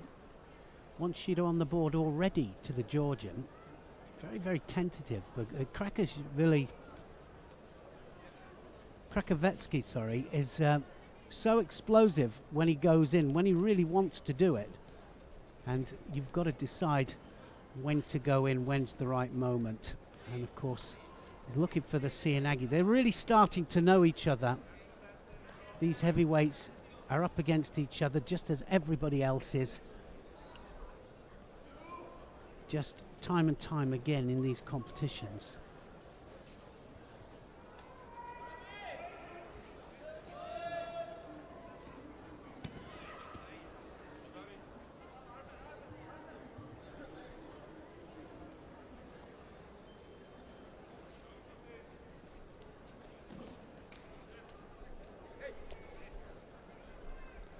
Krakovetsky got to go to work. So he gets a Shido. Shido each. We don't want to see any of these matches, certainly not at this level anyway. Decided on Shido scores. Or Shido penalties, should I say, not scores. Beautiful. Harai Surakomi there from Krakovetsky.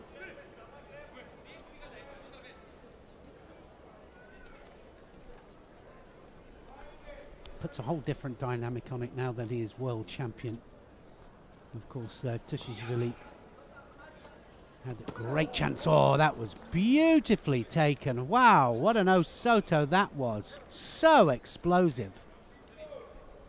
And he just snaked the leg across there. Krakowecki, who is a former world bronze medalist himself, just goes flat on his back, but it was the power in which it was executed.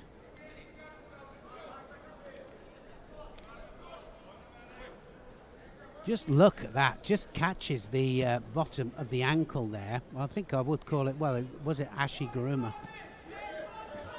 I think so. I think we could call that Ashiguruma, and it was beautifully taken. Good control, and he just kind of feints one way with the head and then catches the foot, and Krakowecki there flat on his back.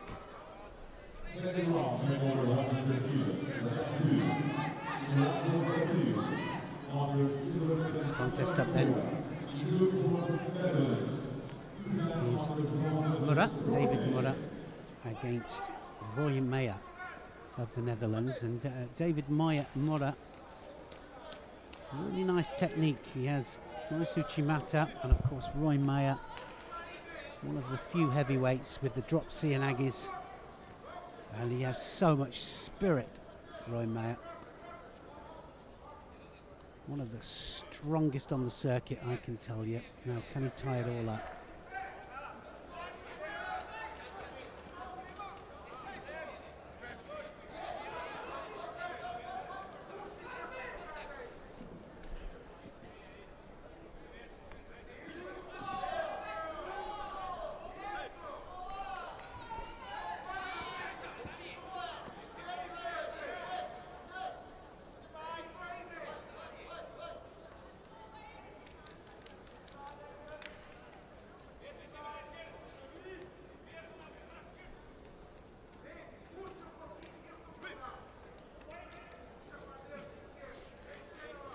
Left-handed fighter, David Murra, looking for that sleeve all the time. As soon as they get two hands on, of course, they're both snapping the grips off. It's going to be Shido. So both of them up to the same tactics, really, with the Kumakata. As soon as they feel the danger, Murra just waiting. Two hands on for the Uchimata.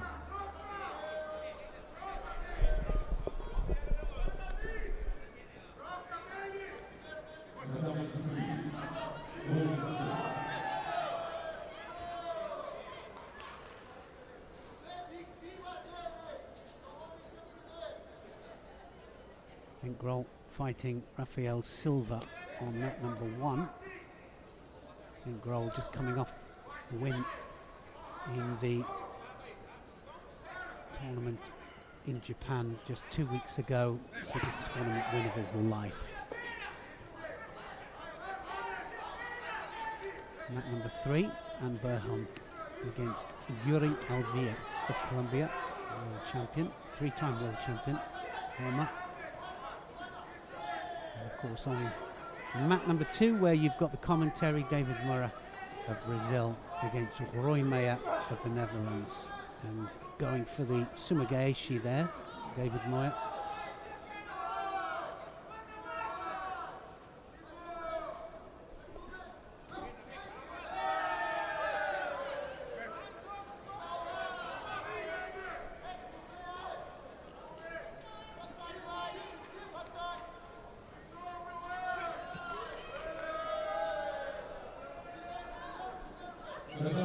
Oh, well, for me, that didn't have enough hands there to warrant a score.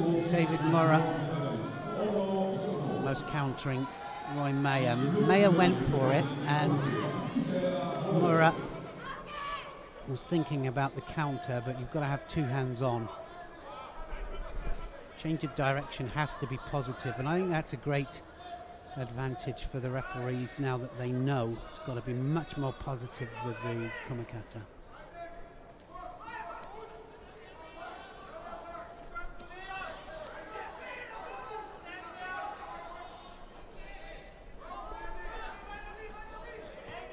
Uchimata this time from Mura.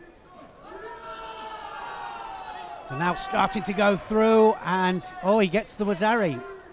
David Mura gets the Wazari, 35 seconds to go, and that change of direction, Ko Soto there, just takes Maya onto his side at the wrong angle, actually, from this commentary position. Wasn't apparent.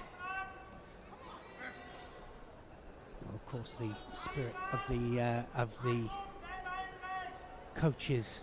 I mean, there's a lot of pressure on them, and they're just being told to be quiet while they're actually fighting. Mura, 10 seconds to hold on to this. Roy Maya, oh, and he's going to get a second Shido for that, for sure. He has to get it.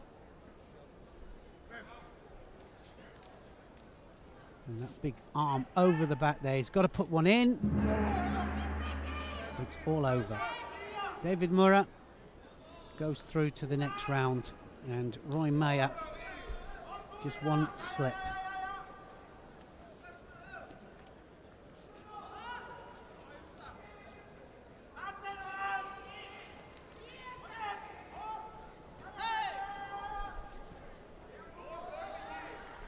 Ko Soto. Referee absolutely on top of that. He was right there.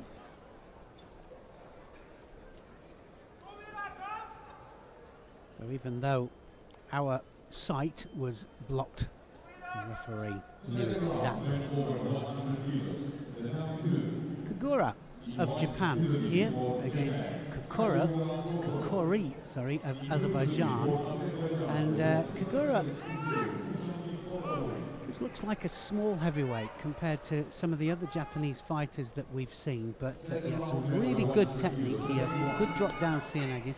Watched him at Tokai University just a year ago in training, and I was really impressed with him.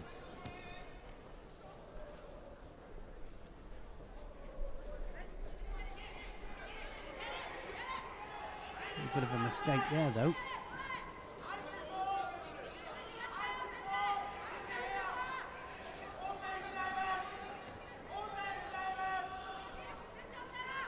So Kokora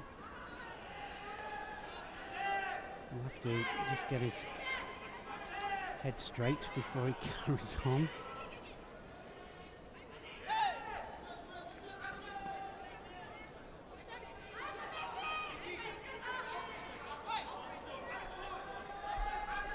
He still gets the penalty at the end of it.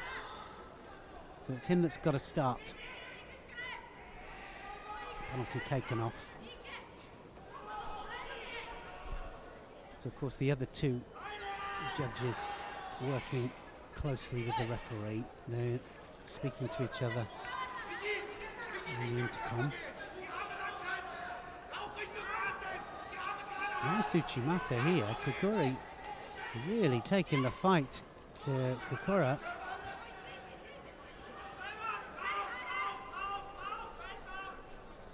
And he hasn't actually attacked Kokora. Not one, and we know he's got a good Seanagi, and he's got a little change of direction for Kouchi as well. Is he going to do it? Got to go to work sooner or later.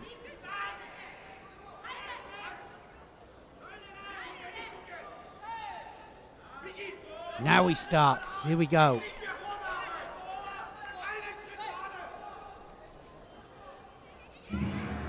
Well, so far, all we've seen is a flick of the leg, and we've seen it a few times. Some of the just looking for the line, and they flick at the leg, but it's not an attack. So really, he has to get a penalty soon, surely. He hasn't done anything, Kagura, nothing at all.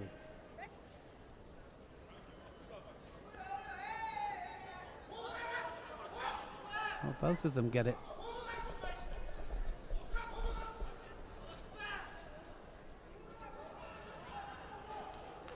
Certainly for me, it was Kagura that hadn't done anything, and Kokori was the one that was throwing the Uchimata in.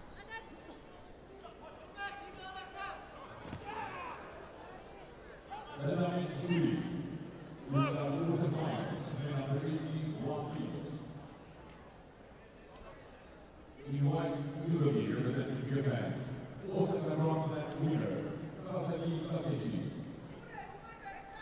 In blue representing Belgium, this year Olympic bronze medalist, Nadia Kass. So Kagura gets a wazari, and now the fight's starting to open up. 1 minute 20 to go. The winner of this, of course, goes through to fight David Mura in the next round.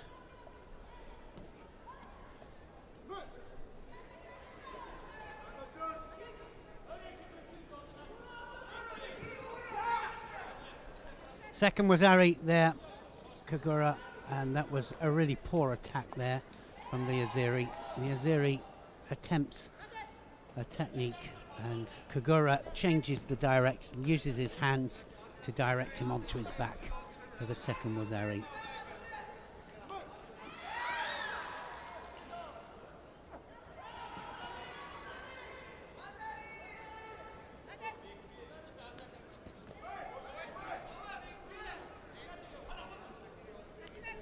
Well, on the second part of the draw in the heavyweight division, Krapelik, Bashayev, Grol Silva, Ishbayar Mongolia, Ulsbayev of Uzbekistan, Sanaki of Poland, and Yuan from China.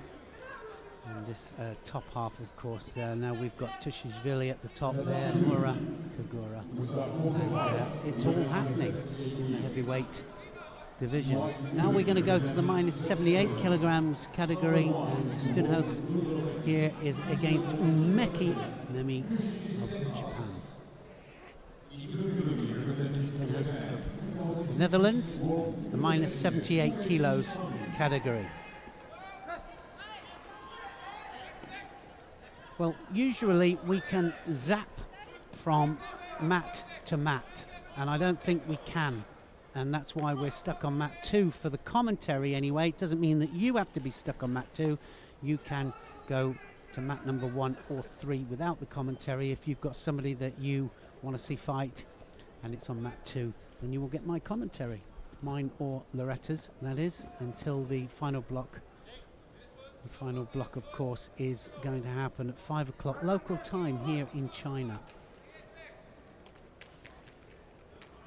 Second time that Guangzhou has hosted this tournament.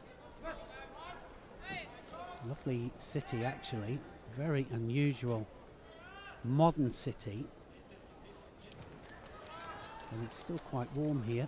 All the people experiencing winter at its fullest. It's around about 15 to 17 degrees out there. So very pleasant. So left to left, these two, Stunhaus and Umeki. Again, we've pointed it out a few times, if you go onto that leg, that front leg, it can be a problem and dangerous, but Umeki there deciding to do a sasai on the other flank. Now, is she gonna climb this into the hold down, because that leg's gonna come over now to control that arm. And that hold down's gonna go on, and she's in trouble here, Stunhaus. Just manages to turn out and avoid the hold down.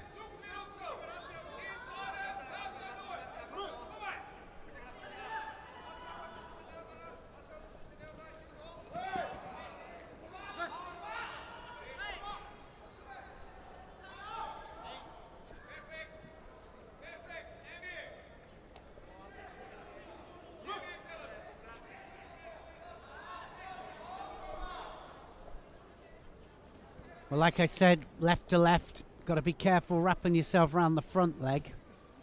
We just saw it with Denisov.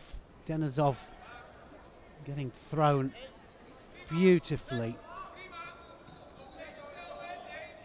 The Israeli fighter who is just blasting his way through everybody at the moment.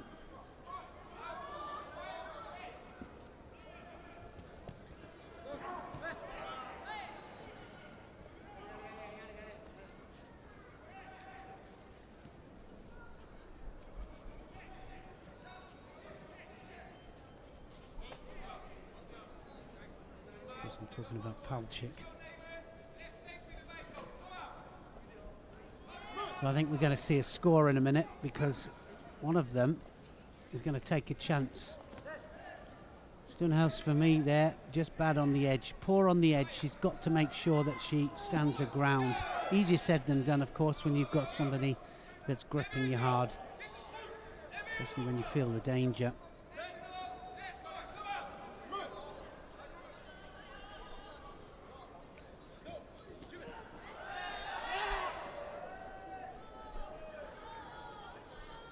Umeki just wants to get on with this.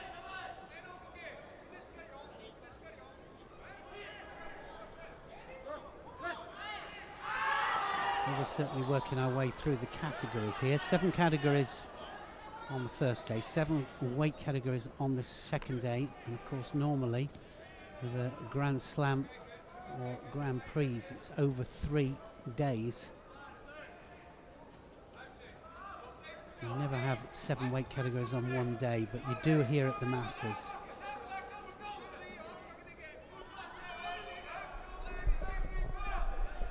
Two penalties up to Stonehouse, really struggling here to dominate the grip.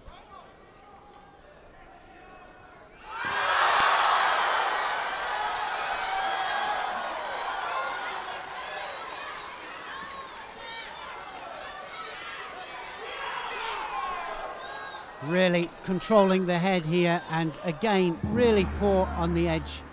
Stonehouse stepping outside of the area, but definitely a little bit of Umeki really backing her up, almost pushing, and probably one of the reasons that they won't give a penalty to Stonehouse. So they'll be a little bit, well, more than aware of it.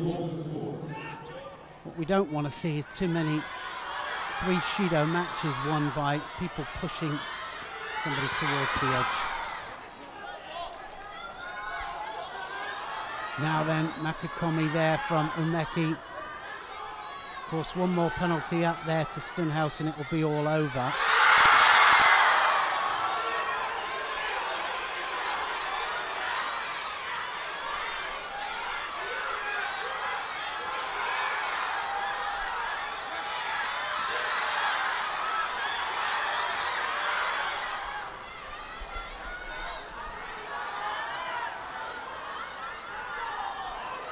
Quite rightly so, of course. Umeki just knows that she's poor on the edge and almost wraps herself around the outside of that leg there. Stonehouse now starting to come back into it.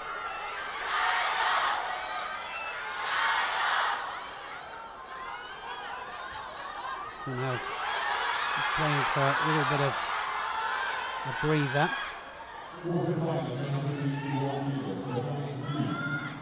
It's all over. So Stonehouse gets the 3rd penalty, and Umeki will go through. I think she knew she was going to get it there, Stonehouse.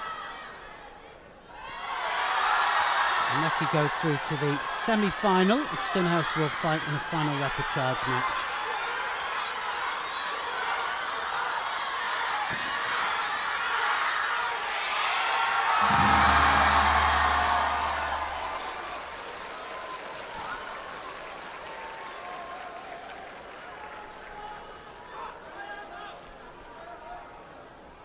Second quarter final here, Malonga of France. This is in the under 78 kilos category against the other Dutch fighter, of course, Verkerk of the Netherlands.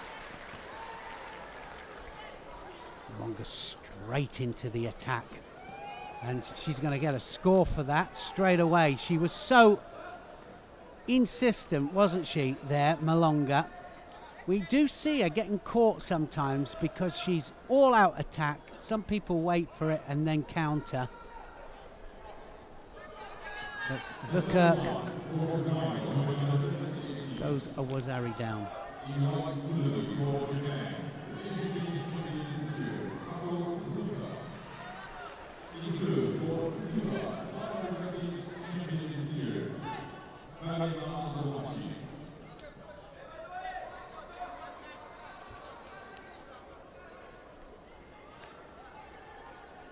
Well, this will take the winner into the semi-final.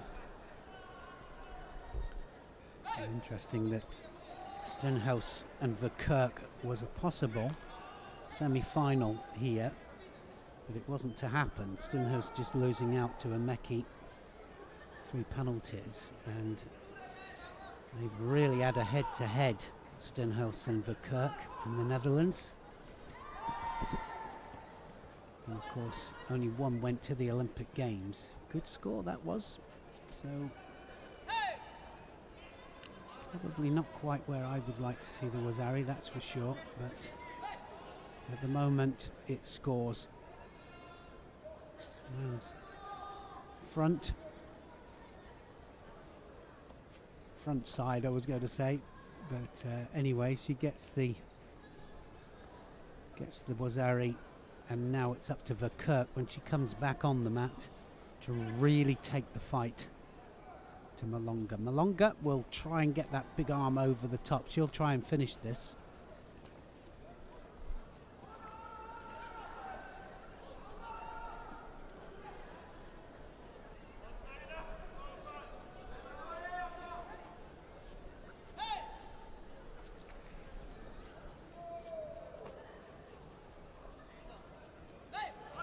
Watch Malonga's arm. There it is, over the top again. Then the leg comes in. Then the Uchimata. All out attack here. Verkerk being backed up. Might just get a Shido for backing out there.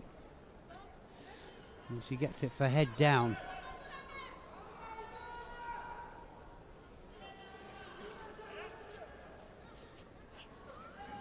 Doesn't quite know what to do with it. Verkerk's struggling.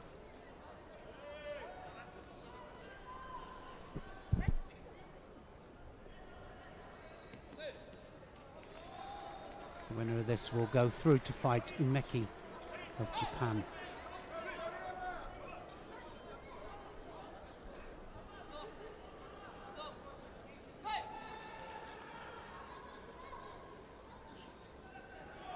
Loretta and I just taking it in turns to do your commentary on this morning's session, which is all the prelims up to the semi-finals, inclusive of the semi-finals, and then of course in the evening it's all about medal matches.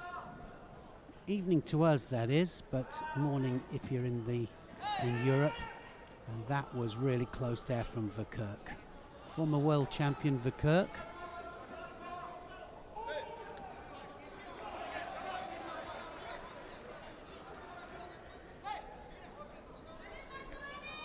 Everybody here is either a world Olympic champion, world or Olympic medalist, or thereabouts. So another Uchimata attempt there, still only halfway through this quarter-final match, so still a long way to go.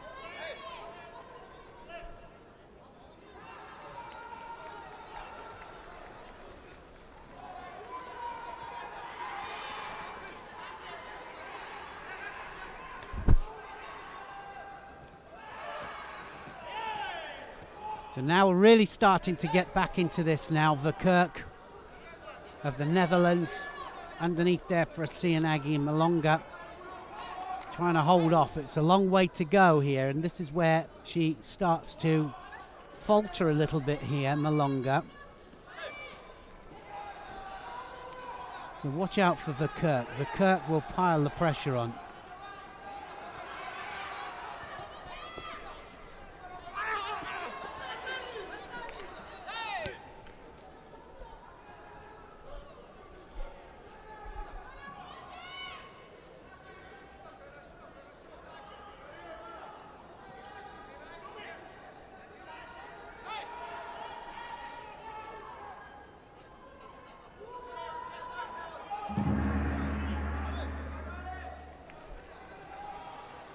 Been told to go forward, Verkerk, and really pile the pressure on, because this is her time, her chance. Sianagi almost went on top of it there. Malonga now looking for the Newaza, but no real conviction in that Newaza, and she's definitely Struggling now, Malonga. This is Verkerk's chance. Verkerk comes forwards.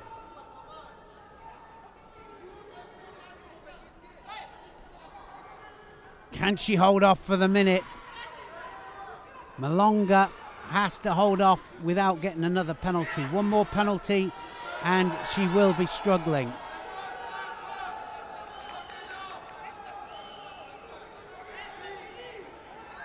Well, that was right across the face there, and you could see there Verkerk saying we can let go now, but you know, I just don't understand why we don't penalise for going directly across the face, but at the moment you can just go across the face and there's no ramifications for doing it. Malonga gets the second penalty.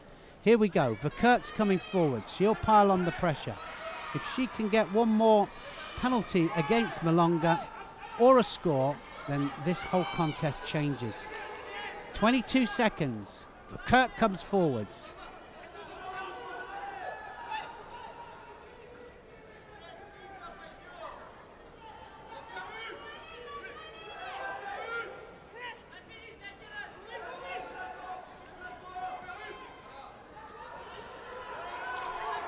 Now, is she going to get penalised for that or not? I think she might get away with it. 6 seconds to go. And that certainly was a penalty for Verkerk. 1 second to go. Should get it.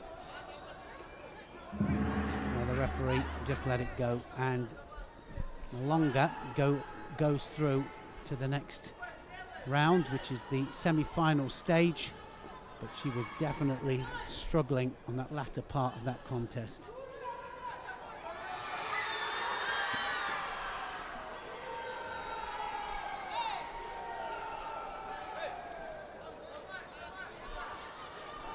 A bit of a lackluster contest there, but anyway, it's about just grinding out a result in the end, and that's exactly what happened there. Malonga goes through, and Verkerk will have to fight in the repechage final. Still 2 chances for the Netherlands to get a medal in this category.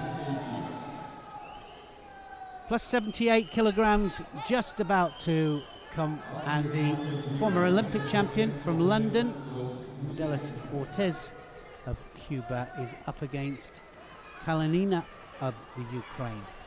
The next quarterfinal of Guangzhou, Cuba, multiple champion and double world champion, including for Ukraine, world number 10, Kalinina of the Ukraine.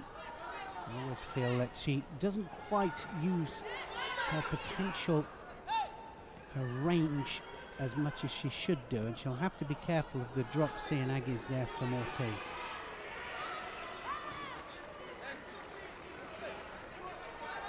In good form at the moment, Ortiz. Actually, she did go off the boil a little bit after the Olympic Games, then came back through, and she is now, I think, world rank number 2. Ortiz just hitting really good form, and what a time to do it coming up to the next Olympic Games. That's what she's aiming for.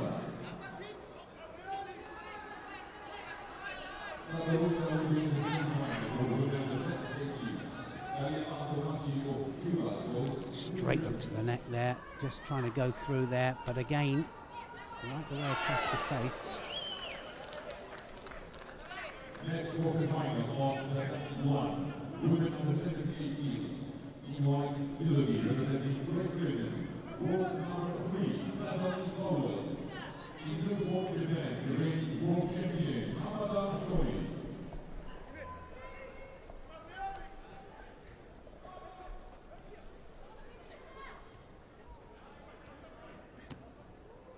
Seanagi, not quite there.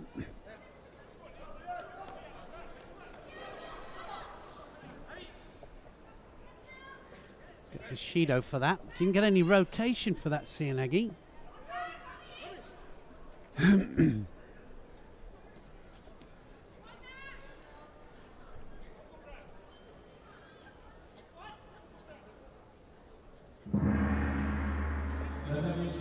great opportunity here, Kalinina, to get through to a semi-final.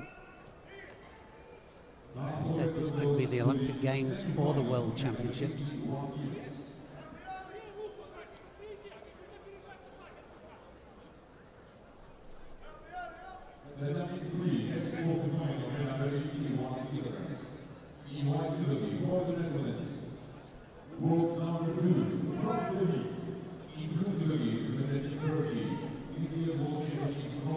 Again, just both a little bit tentative here.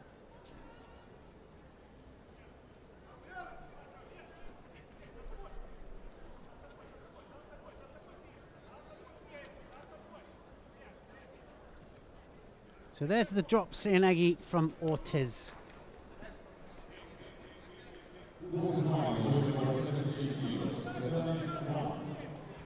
1 minute 35 left of this contest. And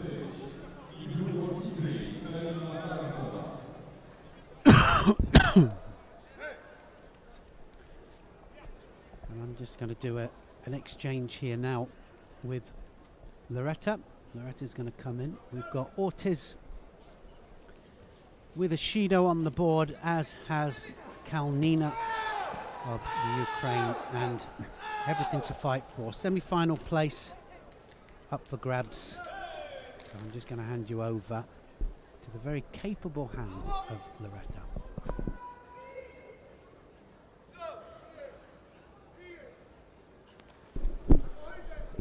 Well, thank you, Neil. And yeah, this is a quarter-final match against Ortiz of Cuba in the white, Kalinina of Ukraine in the blue. And as you can just see there, Ortiz securing the Osakomi. And it's not looking like the Ukraine is going anywhere very quickly, other than out of the quarter-final stage and into the repechage. So Ortiz takes the win and finds herself swiftly through into the semi-final of the under plus 78s. The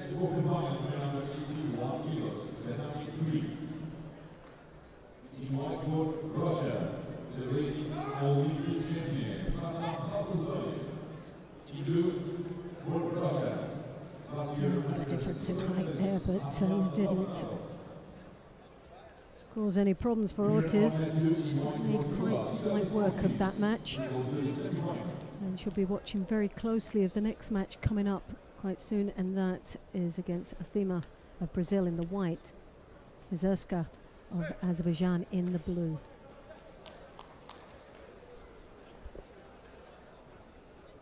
Now the winner of this match will meet Ortiz of Cuba in that semi-final.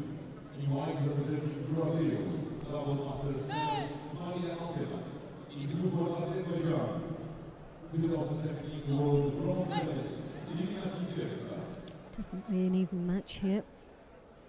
Athema, in her first match, defeated a real challenging contest with Sarit of Turkey, who she'd lost to in the World Championship bronze medal match. Came back with a vengeance to find herself battling away now in the quarter-final stage against Zerska.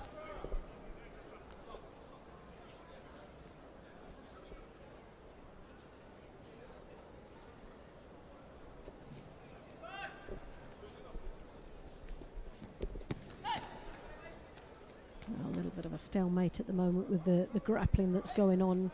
Neither one of them, but Athema trying to change direction there, as you could see, against the strong defences of the Azerbaijan.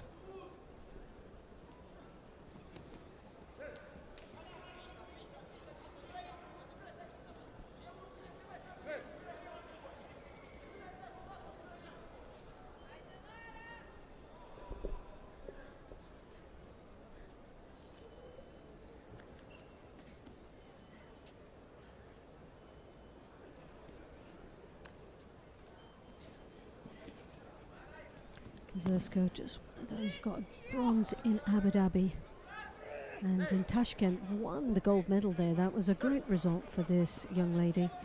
But just outside the major events, the World Championships is 7th place and the European Championships 7th. And that has always managed to get amongst the medals throughout the year in the World Tour. Strong contender in the plus 78s.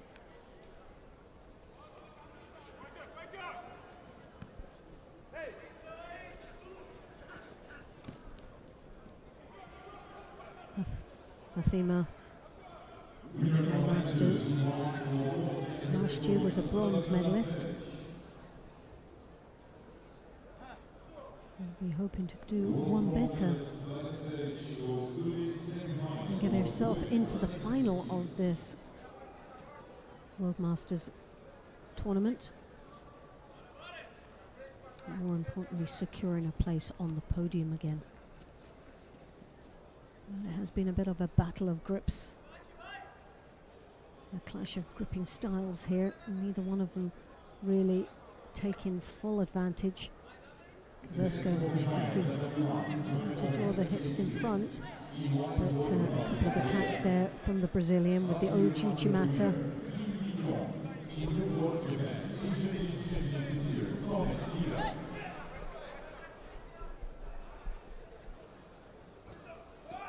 Well, 1 minute, just coming up to the last minute of this quarter-final stage. No score as yet. One more impression, no Shidos. So both have been very much engaged in this contest. Actually a battle of 1 for 1.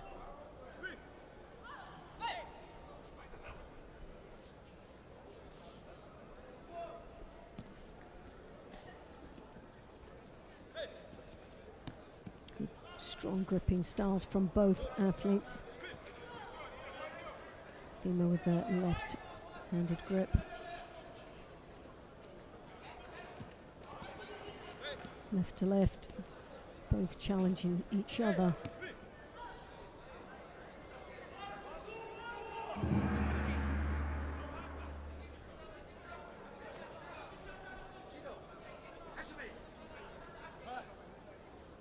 Down the seconds ticking away, the last 20 seconds of this quarterfinal. It's looking very much like this will go to golden score. Athema from Brazil takes the first Shido.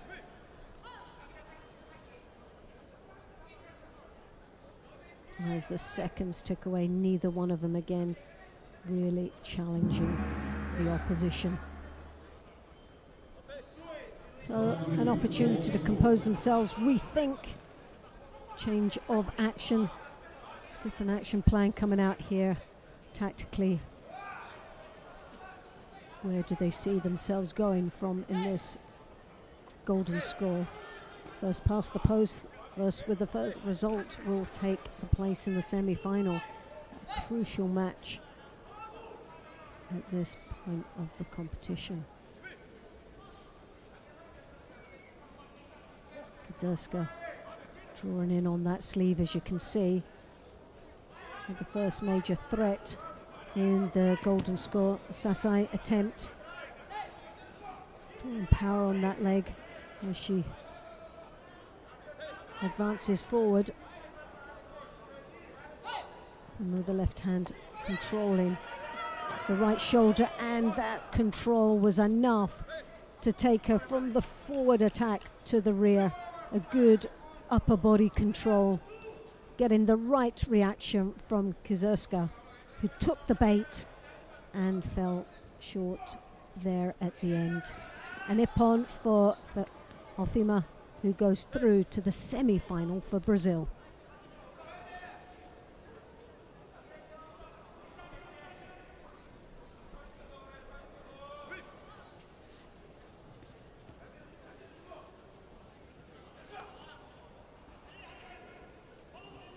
So Athema there for Brazil secures her place in the semi-final. She'll be up against Ortiz of Cuba.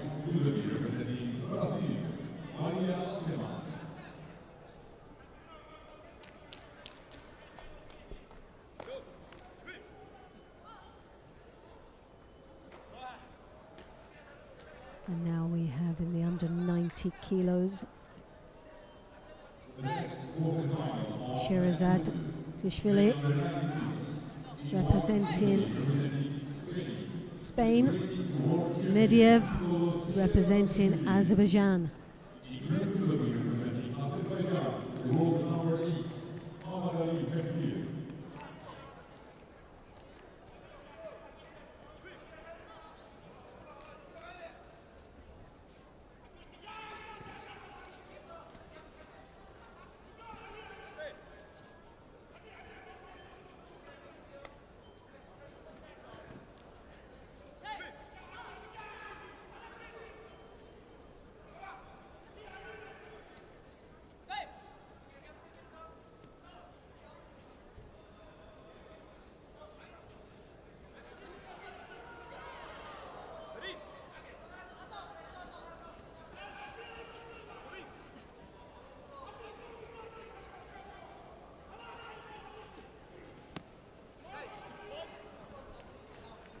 Both exchanging very strong gripping styles here in this quarter-final stage.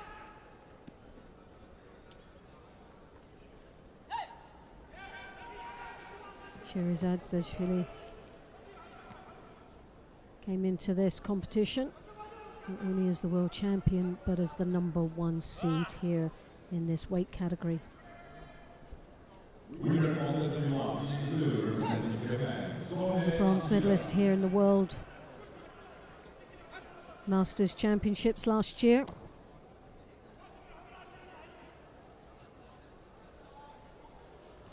Finds him in the top pole position of the draw, giving him the slight advantage to get that little bit closer to the top spot of the podium. But he's up against a tough opponent in the Azerbaijan Medvedev.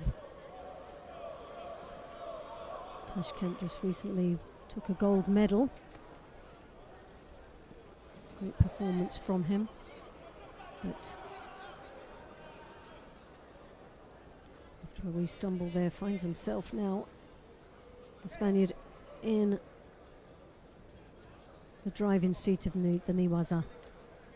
Just managed to get his legs caught up there, but the pressure now is starting to be pushed on Medvedev as he picks up a Shido now with just under 2 minutes remaining in this contest.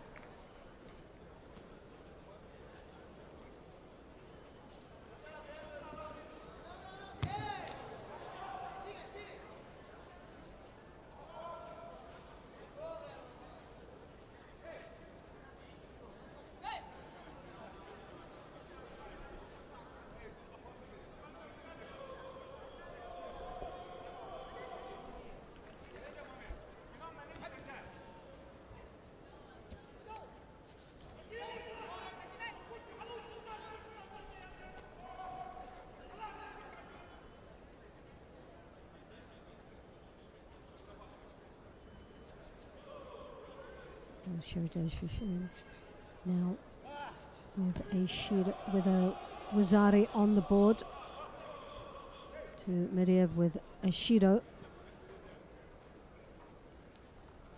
Spaniard taking a comfortable lead now and just coming up to the final minute of this quarter-final stage. Well, this does change the dynamics of this contest and the flow, also the game plan for Medvedev as he now has to chase the score here to come back into this contest. Under a lot of pressure now to try and come back, which is a tall order against the world champion.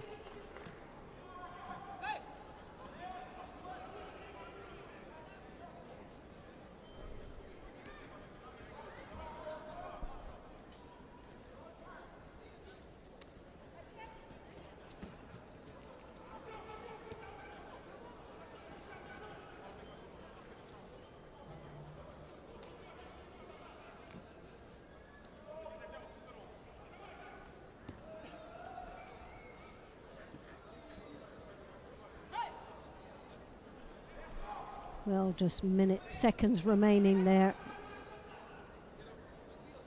And Sherazad Dashvili knows he's got this one in the bag.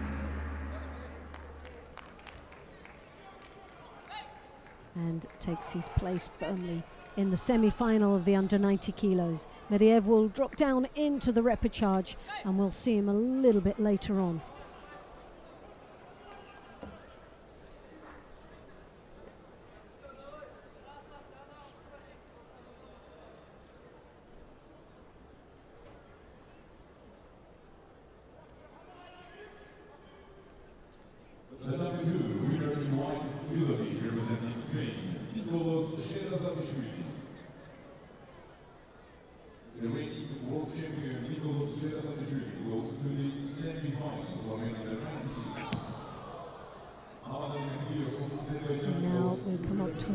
Interesting match. And the winner of this match will meet Sherazad Dashvili in that semi-final. And this is against the Kazakhstan.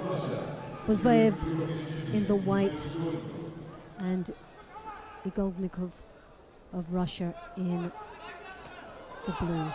Well, what a start there for the Russian.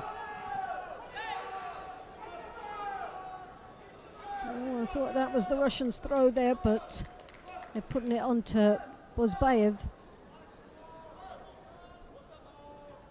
Oh, look at that.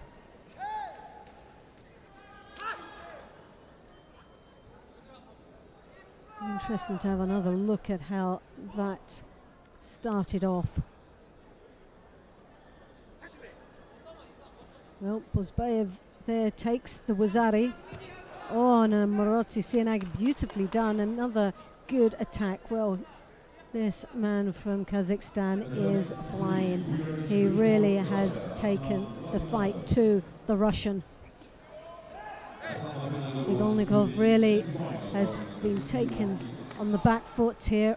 A little bit of a shock to the system in the opening seconds of this contest.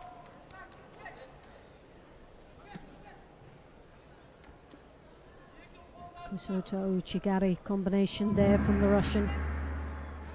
Hopping in for the Uchimata, hooking around that leg, trying to bear weight onto it as he draws him down into the Niwaza.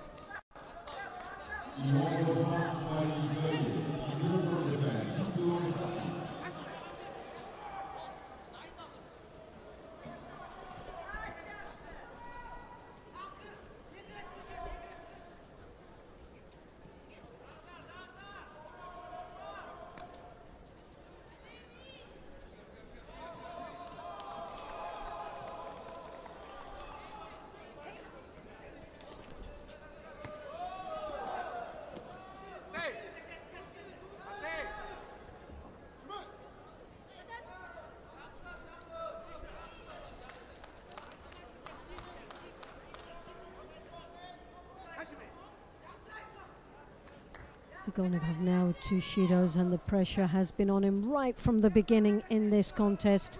Really hasn't had a look in here in this quarter-final stage.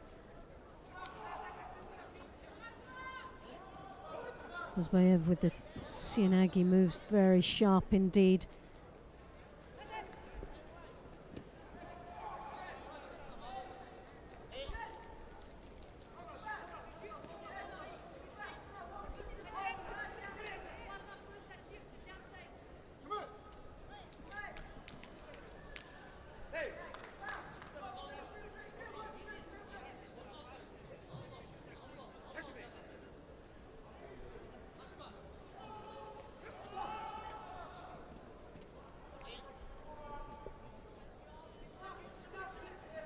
Very strong gripping exchange here from both athletes. The Uchimata, oh well, that was so close for the Russian.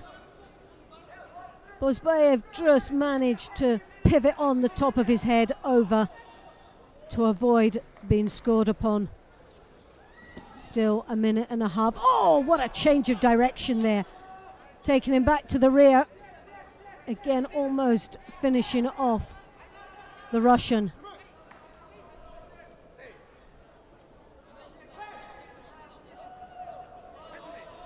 Well, this is still very much an open match. Cannot write off Igolnikov there. A lot of experience and some quality judo under the belt of this Russian.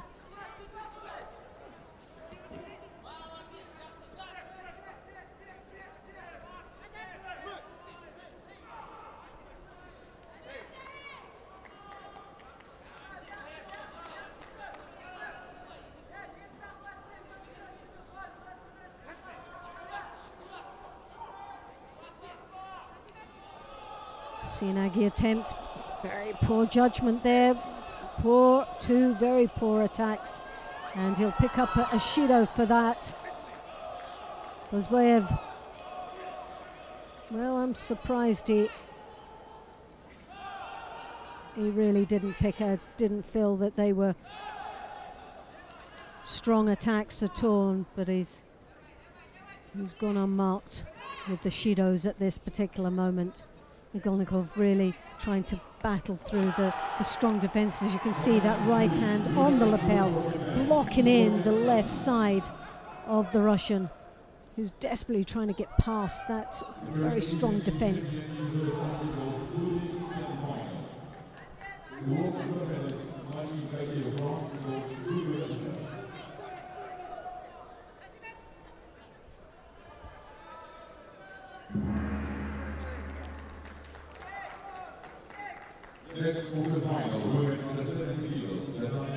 Well, Bozbayev dominated right from the beginning of this quarter-final contest and dominated right to the end.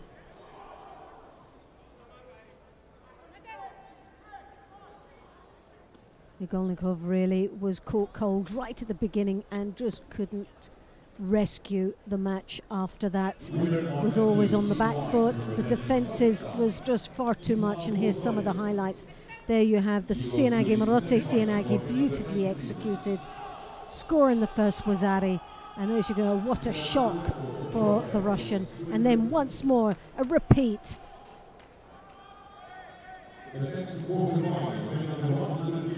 Beautifully done. And there was a couple of other exchanges that were so close to scoring throughout that match.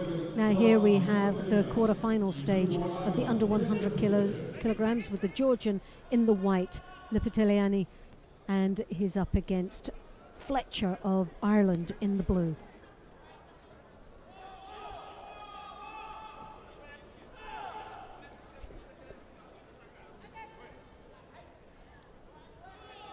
Lipiteliani came into this competition as the #1 seed. Last year's winner in the World Masters and silver in the World Championships. Very strong competitor, no doubt about it.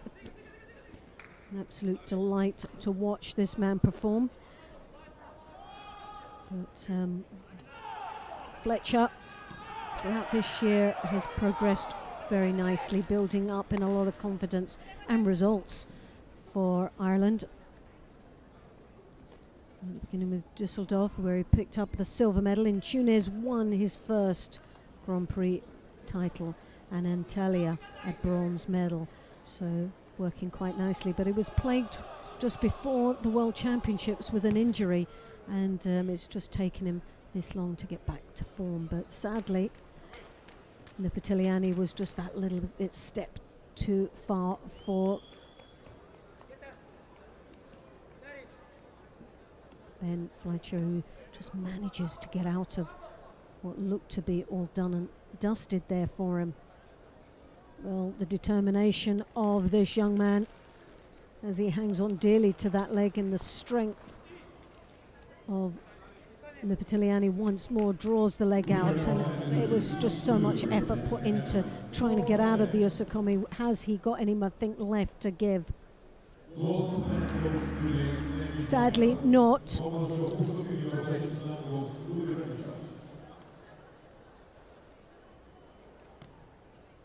So Lipiteliani goes through to the semi-final, but Fletcher will drop down into the repechage, and we'll get to see Fletcher of Ireland a little bit later on.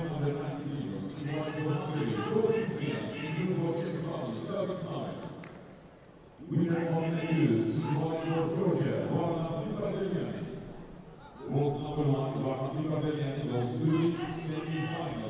Here we have that highlight. Anticipated very nicely, just fell into the trap there and paid the penalty for it.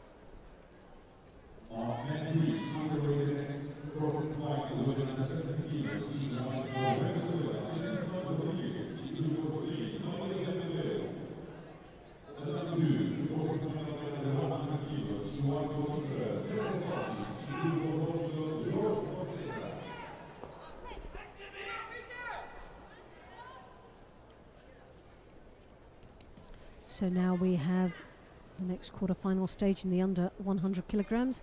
This is between Palcic of Israel in the white and Fonseca of Portugal in the blue.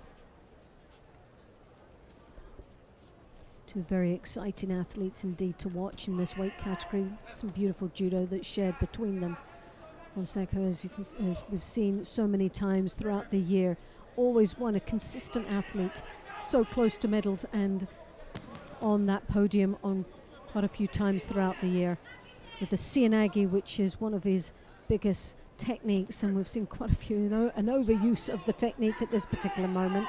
And Palcic anticipates the move very well, blocking Fonseca. Now Fonseca, for him to score, really has to move the big man. Slightly smaller than his opponent, but he moves so well when he gets the opportunity. The Portuguese athlete is so dangerous when he can get those feet moving, very sharp reactions.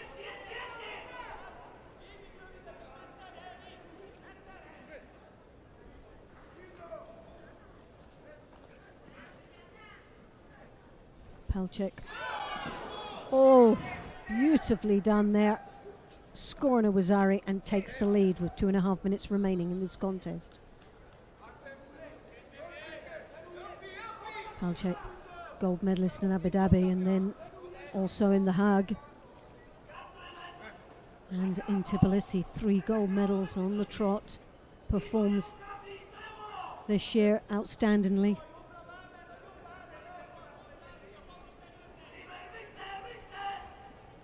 Fonseca, one of these athletes that's always there amongst the last top 7. A few medals as well under his belt.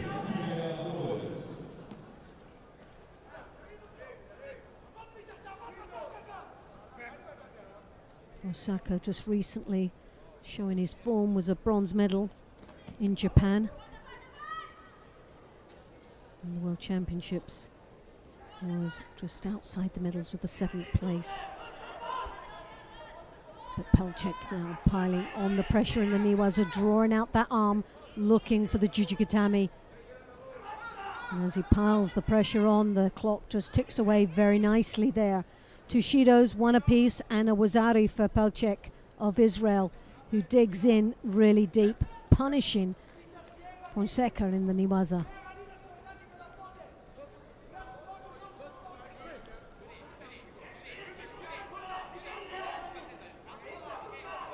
Well, Fonseca, that took a lot out of him. The pressure was on. He dug in deep, but it would have taken so much out of him in that Niwaza. Not the most comfortable place to be in with such a big man bracing on your arm and drawing that elbow out.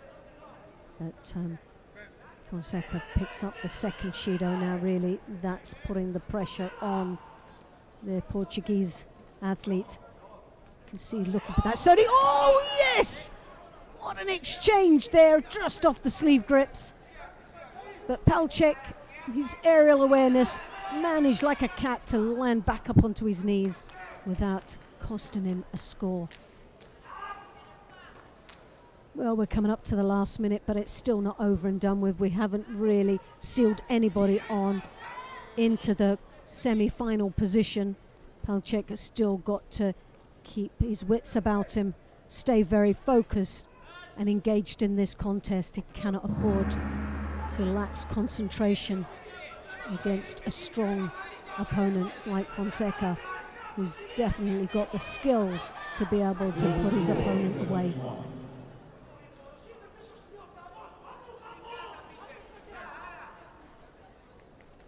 Again, he takes the sleeve. We've seen an attempt of the Sodi before. He draws off that,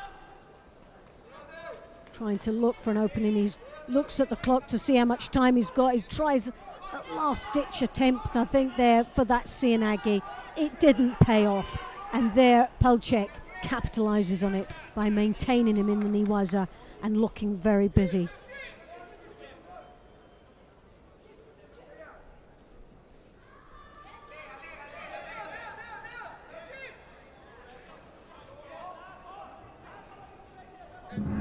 So Pelchek of Israel goes through to the semi-finals with Lipateliani in that semi-final match a little bit later on, and that will be an interesting contest indeed.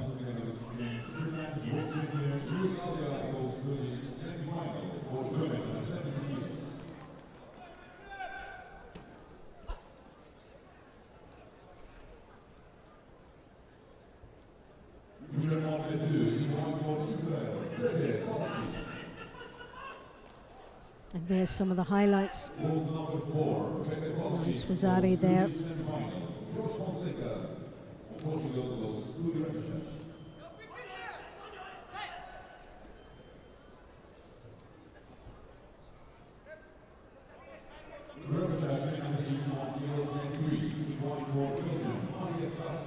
And now we're coming up to the plus 100 kilograms quarter-final stage.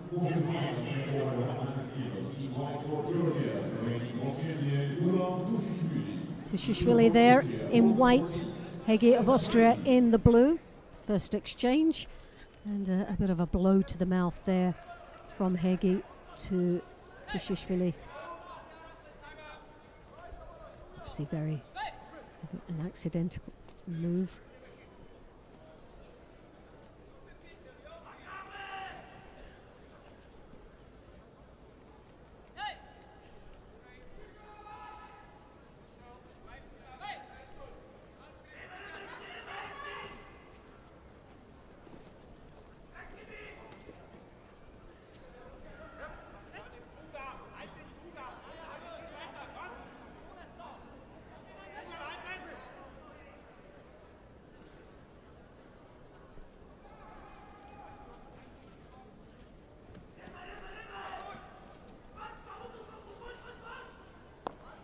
Tushishvili with the Marotti Sianagi follows it through. Good attack there. Sadly, just didn't get the finishing touch to that.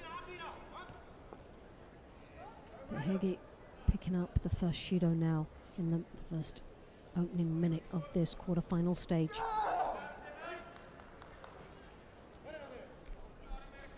"17 athletes in this weight category. Tushishvili, the number 1 seed, world champion and World Masters champion of last year.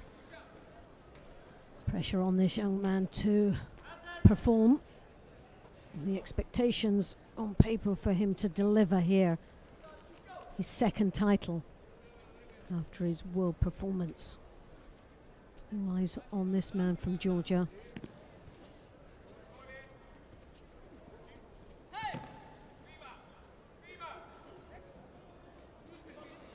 Hegi, European bronze medalist this year in Budapest, got a silver medal. Good performance in Budapest from him.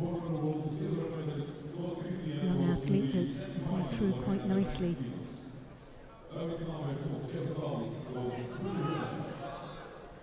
And just that little bit step too close, as Tushishvili really shows the class act that he truly is. But for this young man, who's junior world silver medalist, an under 23 silver medalist in the Europeans, has performed exceptionally and will go through into the repechage a little bit later on.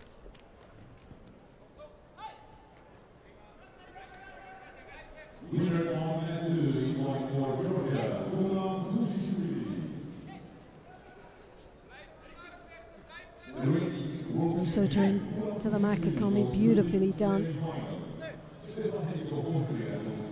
No questions about the quality and world-class performance of this Georgian.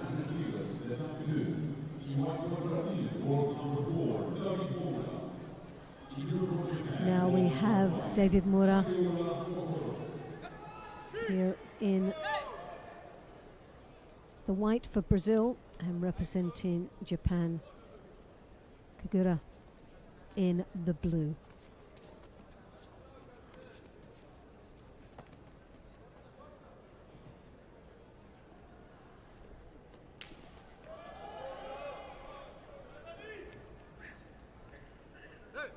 Now the winner of this match will go on to meet Tushishvili of Georgia in that semi-final.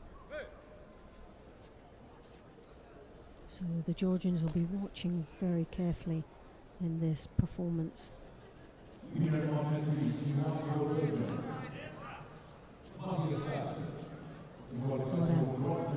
Was a silver medalist in the World Masters last year.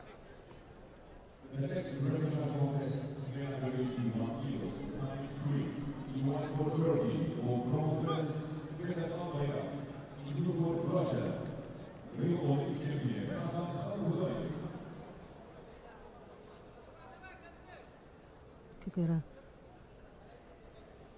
gold medal in the Paris Grand Slam at the beginning of the year.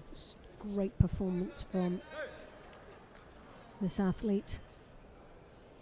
Technically shows some beautiful skills. Moves so well and so agile for a heavyweight. Up against the taller of opponents, very strong man from Brazil. He controls very nicely on the sleeves, really slowing down the pace of the Japanese. He steps across into the Yoko Tomonagi. That was probably one of the techniques I would have expected from the Brazilian. Got a strong attack, keeping the pressure off, and the Japanese picking up the first Shido. Trying to secure the better of the grips at the moment, but as you can see, Mura blocking that attempt of a Seoinage.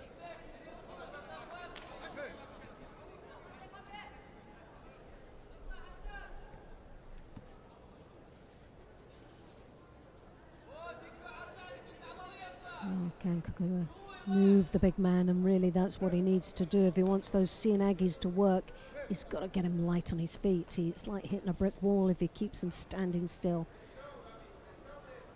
Mura can just block nicely there. He's powerful enough, agile enough, and he's got a good feel of judo, so he can actually feel this technique coming. So he gets the full advantage of the more dominant grip, as you can see there, the right hand under the left hand, blocking in on that lapel.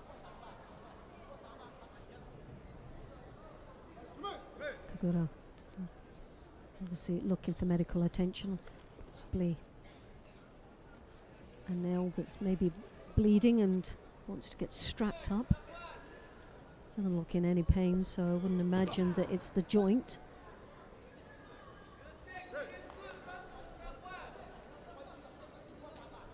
Now the Brazilian has to wait on the field of play, stay focused, compose himself, and running through his mind is the next step and the next course of action against what is definitely a strong opponent.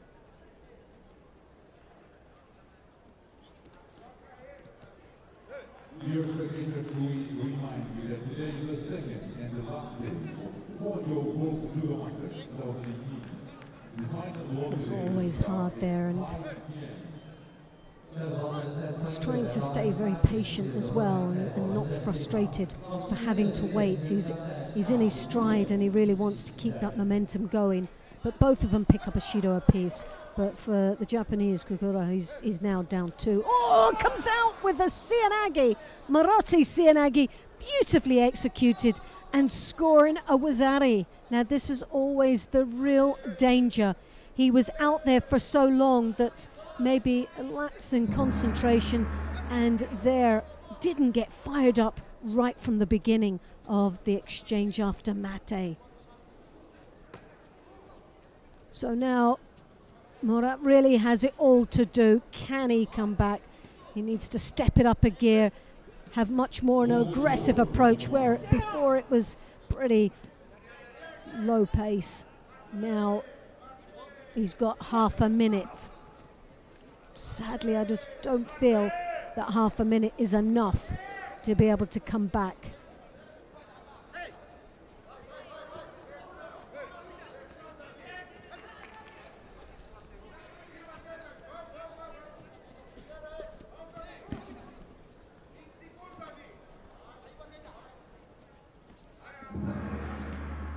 David comes in with the high collar grip. He drops down once more. Segura goes in for the Cianagi, goes down into the ground. The Brazilian back up onto his feet. He knows he needs to put him away there. He needs to even this up or finish him off, one or the other. He's got the grips. He extends over there for the Osotogari, but sadly the time wasn't on his side. And what a steal for the Japanese. He takes a place in the semi-final.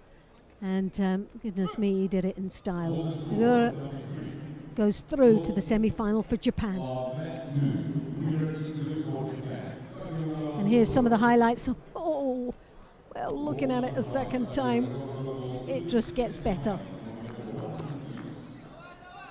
Two hands on one lapel, the elbow comes through. Variation of Morotti Cianagi, beautifully executed. Timed it just perfectly right off the exchange after the mate.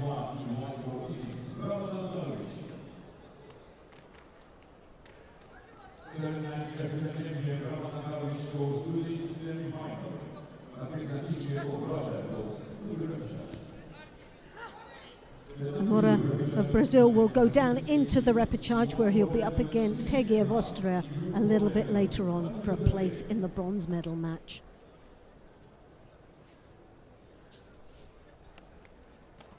So now we come to the under-78 repechage match. And it's an all-Dutch repechage match, both battling away for a last chance of a medal here in this competition. Steenhuis in the white, Verkerk in the blue. Well, both these athletes know each other so well, so this is going to be a real battle and a half. An interesting match, and really quite an exciting one. A win-win situation for the Netherlands. They will get one in there. But which one will it be? Both athletes have had a brilliant year in 2008. Some wonderful performances from both. What depth they have in this weight category.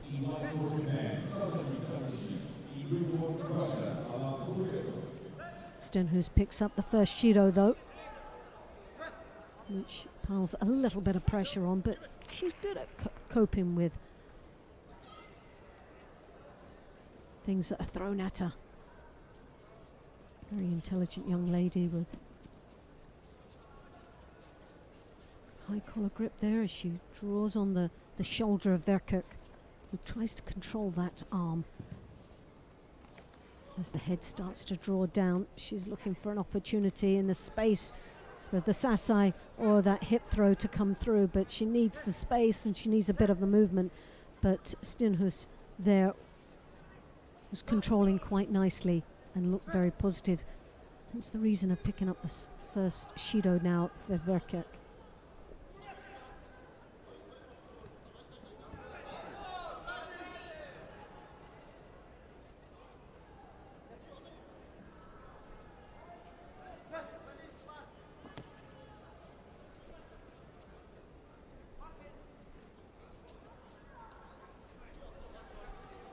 Verkerk now battling through the defences of Steenhuis, who tries to throw that left hand onto the shoulder of the right side, using her feet.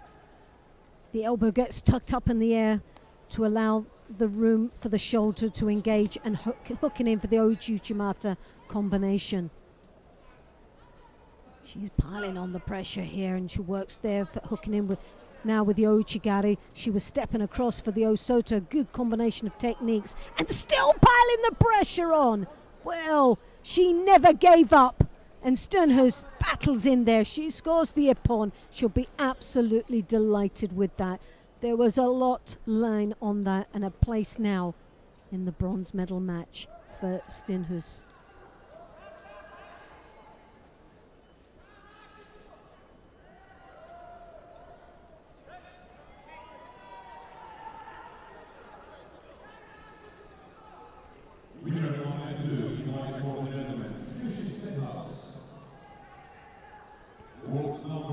There you have it, the Osotagari, same side grip, drawing all the power onto that shoulder. Vercook really couldn't get out of it. She had no control, no lifeline at all. Both hands were free in the air. She really was trying to avoid that pressure, but sadly fell short of accomplishing it. Now we have the semi-final. Meki here of Japan, and Malonga of France in the blue. Japan in white, France in blue. This is the semi-final of the under-78s.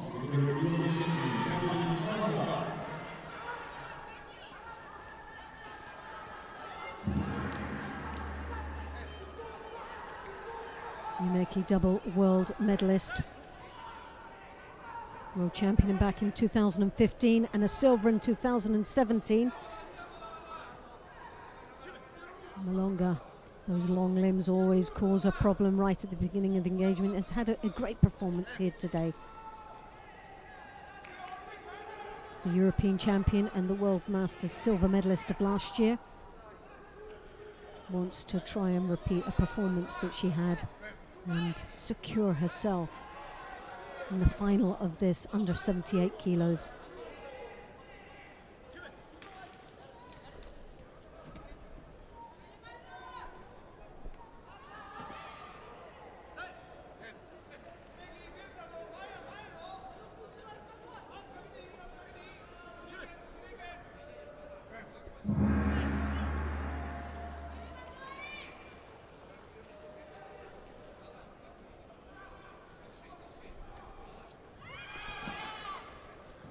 Uchimata there, she follows through into the Niwaza, the Sangaku turnover. She's got the elbow, she's going to draw on that, and the legs get tied up quite nicely there.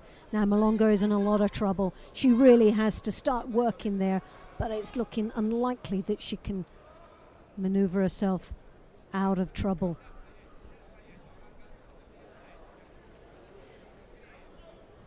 The Osakomi is there, and Malonga, as you can see, the hand waving around. She's uncomfortable and just realizes that there is no hope.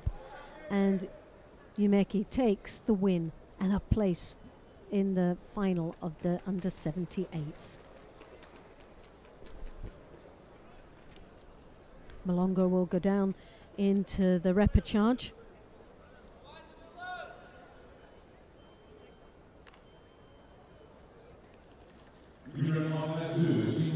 For Japan, the former world champion Umeki Mami goes to the final for women under 78 kilos. Anali Malonga across 2-5 for bronze. The final for women under 100 kilos, Tatami 1. In white for Russia, Osaka bronze and bronze medalist Tatami Landashai. In blue for Brazil, the Olympic medalist Rava Silva. Now here we have the repechage of the plus 78s.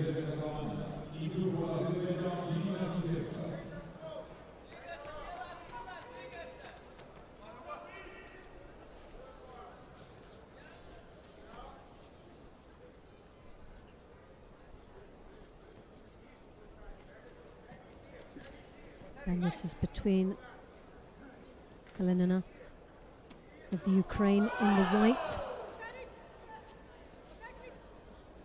and Zerska of Azerbaijan in blue. The next semi-final medal is Tatami 3. In white for the Netherlands, from Greece. In blue for Russia, Tatami.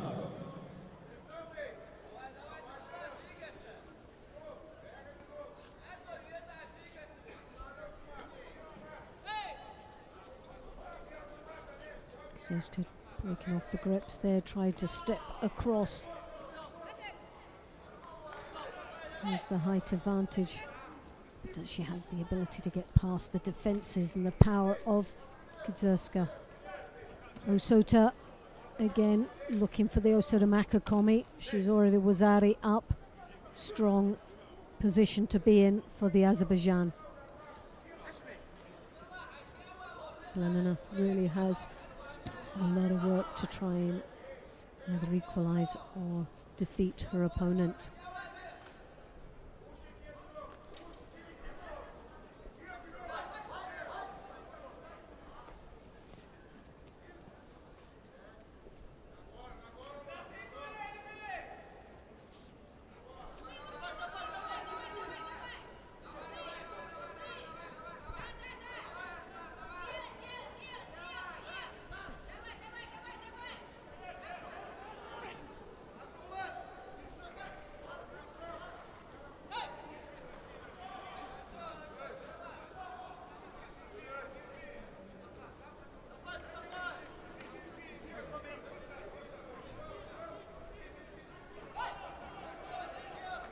And she secures the Osakomi there. There's a lot of control, and Glenina really couldn't get out of that. She looked in a lot of trouble right from the beginning, and Kizerska nicely takes herself through to the bronze medal match.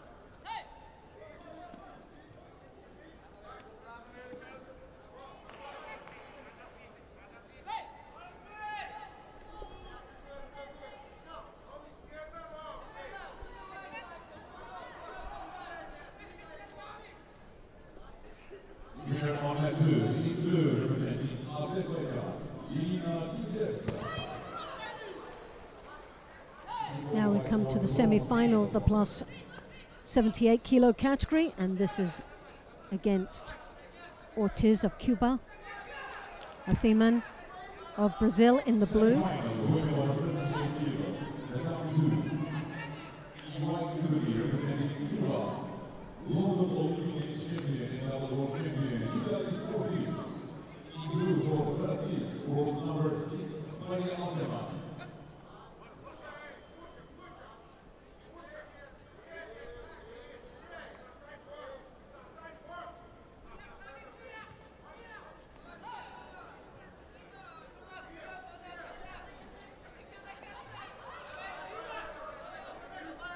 Very strong gripping between both the athletes. Looking at the face of it, they both look very evenly matched.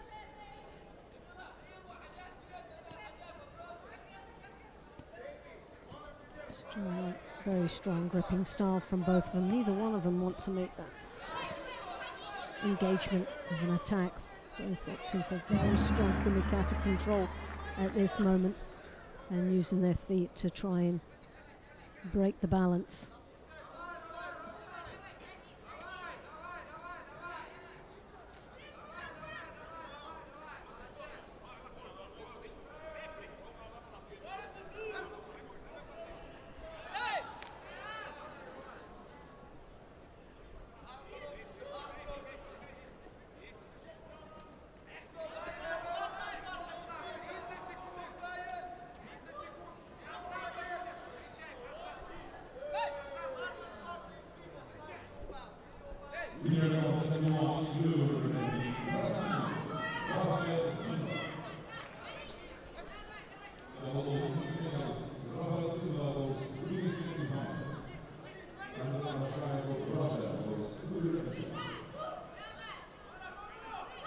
Ortiz seems to have the upper hand there. She's got that right hand on the collar, controlling quite nicely. You've got the sleeve.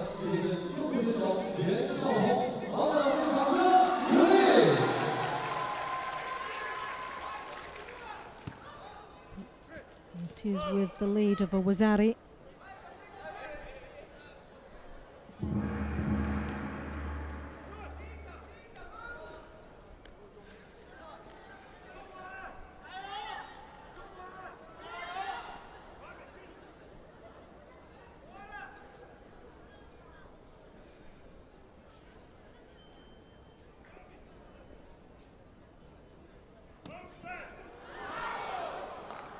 Again, the drop Sianagi.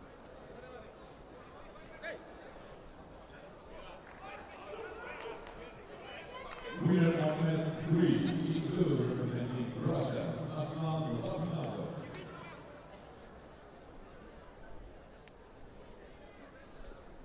Untitled goes to the final for the number 18 Warriors. From the limits of the Netherlands, will fight for bronze.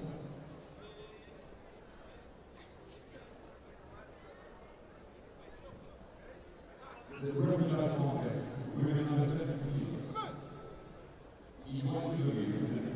It really is a battle of the grips. But Ortiz, there's no rushing her. She's there with a Wazari, and she'll play this game all day long with 1 minute remaining in the semi-final. All she has to do is stay in control, putting one or two of the attacks. They've both got a Shido apiece, and we know how quickly it can take to start accumulating these Shidos.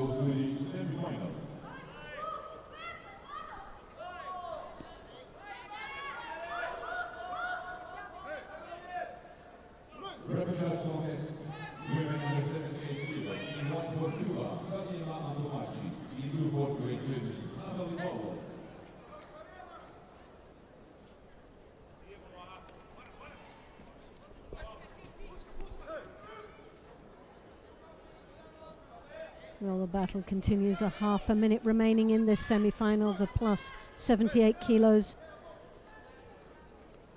Well, you would think that Ortiz has this one in the bag, but with the Shidos on the board, neither one of them really showing any more technical input in this contest other than a very strong gripping style. A battle of the Kumikata at the moment. The Brazilian trying desperately to get past the defences of Ortiz was more than a challenge for her. So Ortiz takes her place in the final of the plus 78s.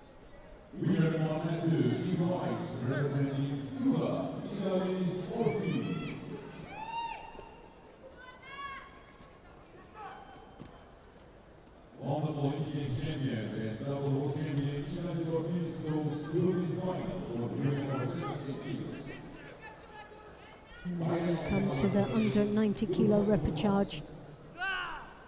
And this is between Medvedev of Azerbaijan in the white, Golnikov of Russia in blue. This is going to be definitely, we call a humdinger, a real tough match between these athletes. Both very capable of throwing big. And the Ouchigari there from Golnikov, which we've seen so many times, the Ouchi, and scoring. And we've given it a Wazari at the moment. It was a good strong attack there and a good start.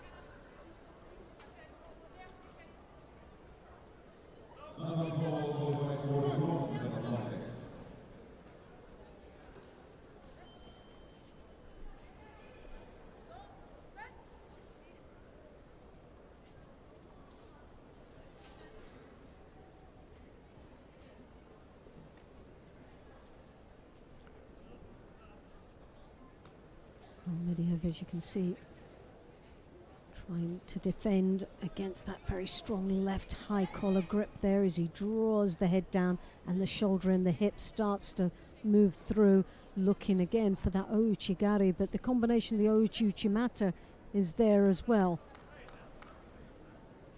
Medvedev looking really under pressure. Two Shidos now the board, one each. Golnikov with the Wazari, so he is in the comfortable lead as he continues to keep the pressure. Good strong Kumikata there, controlling quite nicely As Medvedev tries to get past those defences, he uses his feet with the sasai, but leaves himself very vulnerable, balance broken, and good strong gripping style of Igornikov. Good strong tewaza for me. Looked a wazari, which would mean a wazari aseti upon for the Russian.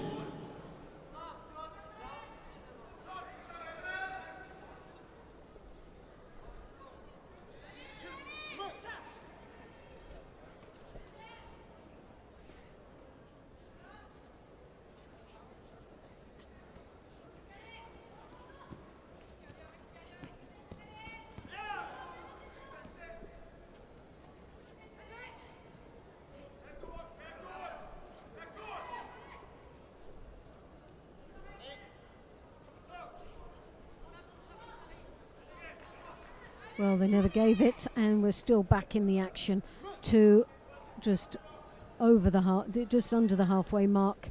But the pressure once more as he draws on that arm there. He's looking, he's hunting out for that Ouchigari. Medvedev feels it coming, defends and braces on that arm, very defensive, but picks up the second Shido for his actions.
Well, Medvedev looking for the shimiwaza and the arm lock at the same time.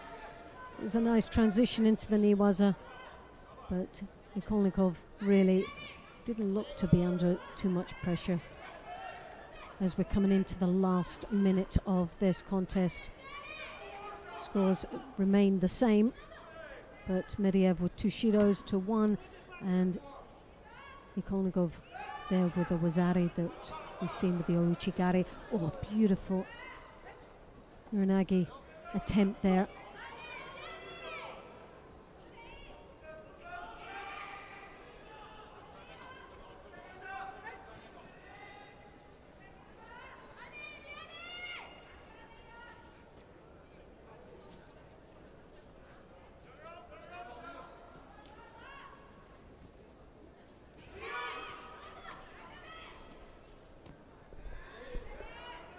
Well, he seems to have this one in the bag. 21 seconds. Can the Azerbaijan come back from this? Well, it isn't for the want of trying.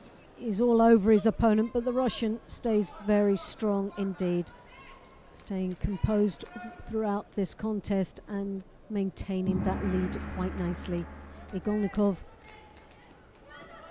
goes through to the bronze medal match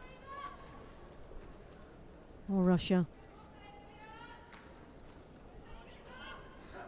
And a well-deserving 7th place there goes for Medvedev of Azerbaijan.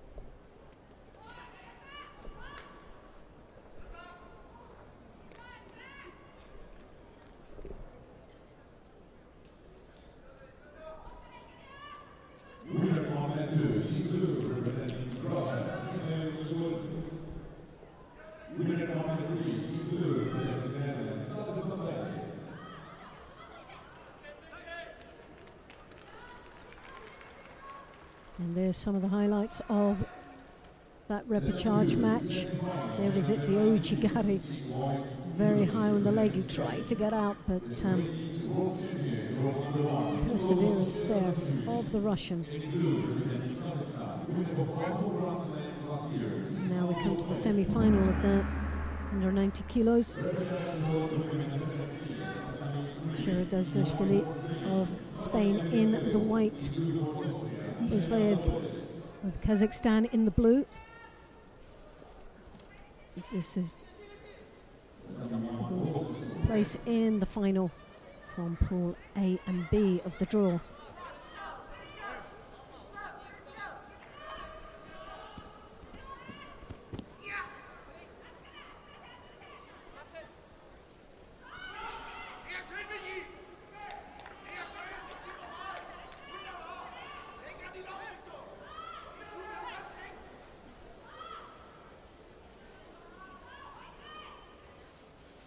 The Spaniard world champion, great performance in Baku. Left himself a little bit vulnerable there with the Ashiwaza. Bozbayev, as we've seen in the previous match, looking very sharp here today.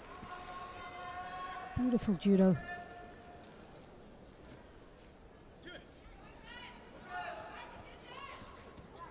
Really destroyed Nagolnikov in that quarter-final stage. For me, one of them that's been really on form is this Kazakhstan. Good gripping style, nice flow of judo. But finding it really difficult to break away from the grasps of the Spaniard. Controlling that sleeve quite nicely as he throws that arm. He's got those long limbs that make him so awkward indeed. Bozbayev a bit frustrated there as he struts back into the centre of the contest area, not really getting his own way as tries to work off that sleeve, draws down against the taller opponent. Once again gets his head caught up with that right arm that comes over and the Uchimata there, scoring a Wazari. A beautiful entry.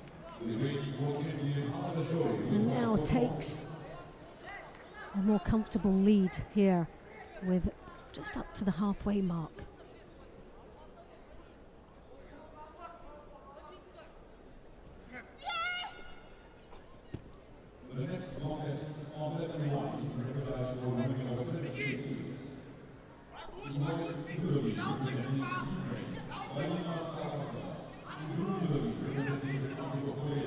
Bozbayev now has all the work to do.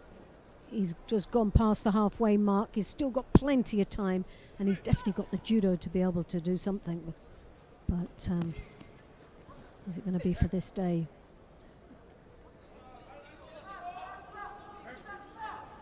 Sheridashvili, very strong in the killer count, but left his feet a little bit exposed there as Bozbayev swept them. Just didn't have the upper body control.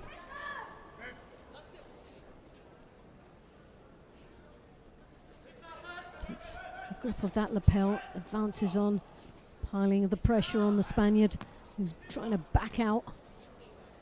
Now reversed there, works to the edge of the contest area, but you can see that right hand coming deep onto the back there of Bozbayev.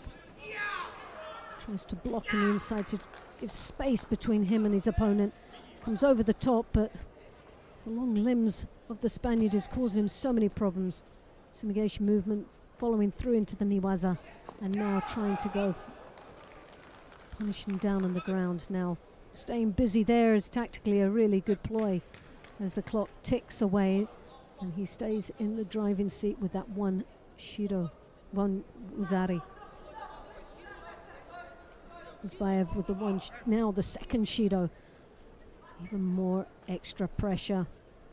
He's really got to give it all now if he wants any opportunity of getting into that final. Piles the pressure on the edge of the contest area.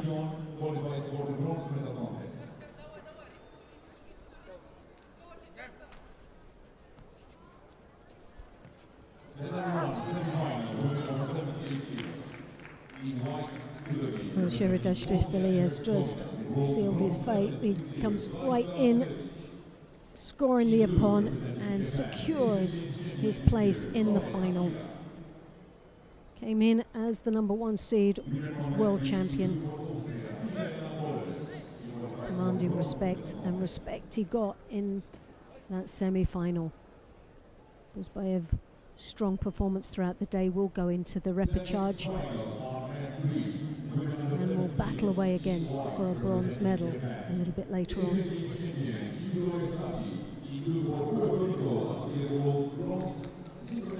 We'll just see some of the highlights of that semi-final. And here we have it. Uchimata, oh, what a finish. The long limbs came in handy there. And then you had an exchange. The Tewaza nicely controlled the upper body. Now we have the repechage of the under 100 kilograms, and this is between Fletcher from Ireland in the white and Fonseca of Portugal in the blue.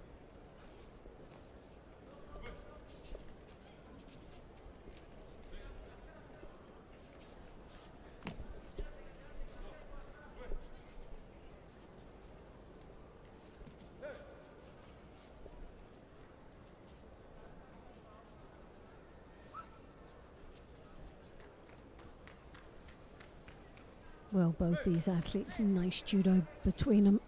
Fonseca, for me, really sharp in his reactions. He's got a cracking Seoinage, and we've seen it quite a few times, but so has everybody else. So will Benjamin Fletcher be prepared for that? Fletcher, one of these athletes that has just gone from strength to strength, confidence starting to pour out of him.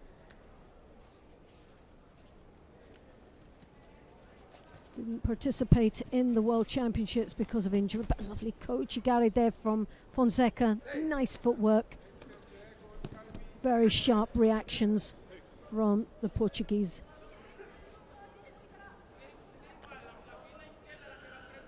Fletcher comes through, tries to come round the bag and the cross grip action, and tries to secure on that lapel.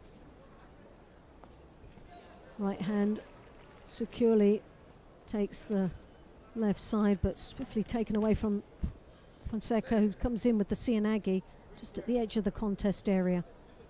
Again, another strong attack for Fonseca. Now Fletcher picks up the first Shido. 2.5 minutes remaining in this contest. A place for a bronze medal match. Fonseca once more, that Seoinage again in deep. Good reactions from Fletcher though to spin out of what looked a very strong attack. Does very well to rescue himself.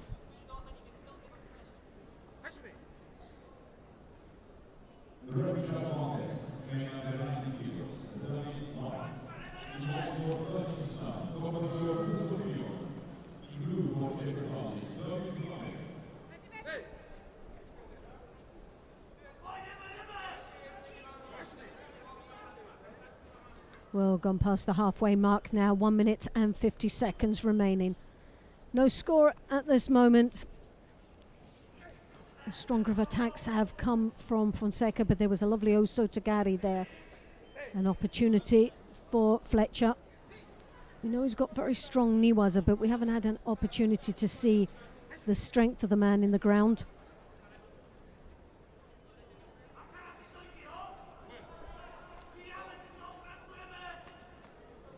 Fonseca there with the left hand on the lapel.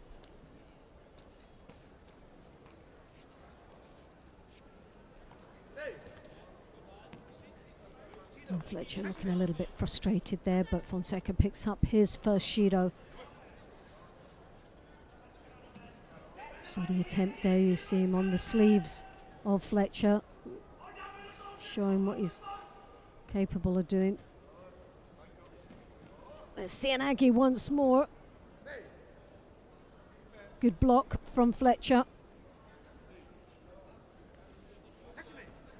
And we're coming up to the last minute. Again, still no score, but a Shido apiece.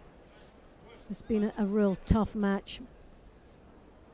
And it really is about who's got more left in the tank.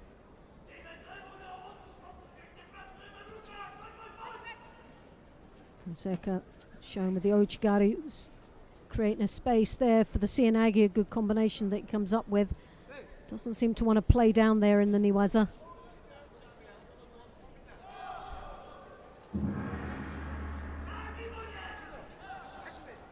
But the second Shido now to Fletcher.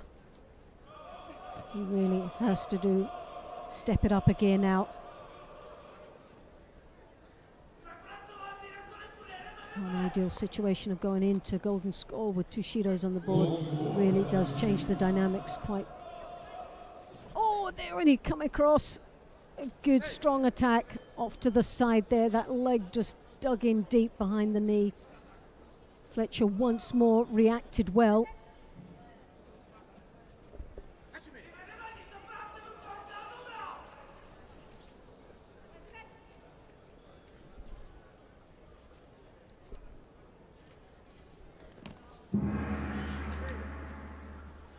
Well, now we're into golden score, this repechage match between Fletcher and Fonseca.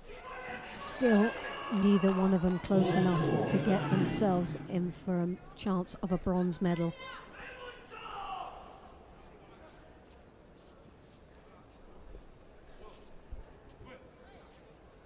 Fletcher with trying for the high collar grip, but fell straight over onto that Cianagi. Well, Fonseca was showing it all the time, and eventually it paid off in the golden score. Just 18 seconds it took him, and a place in the bronze medal match.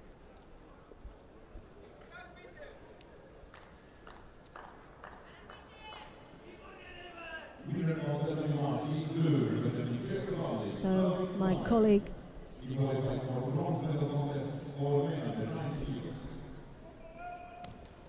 Neil Adams will be filling in the last stages of the first block of this competition.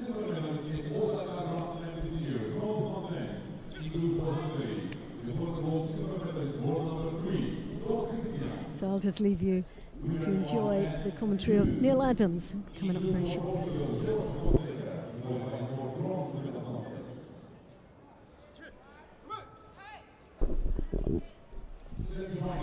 So that's Cianagi there on Fletcher, beautifully taken there by Fonseca.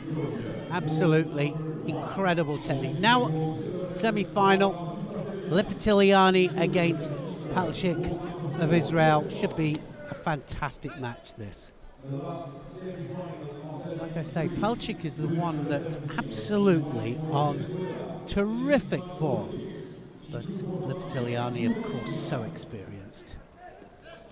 The big moment, of course, it is, remember, the semi-final of the World Masters. The top, the elite, everybody fighting each other. Not one easy match in there.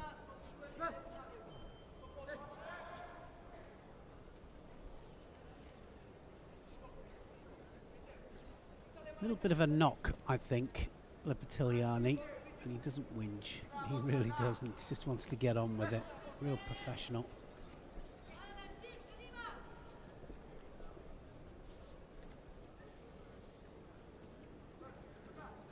I think what's so good about Palchik is that he can go left and right and always looking for the ippon, always.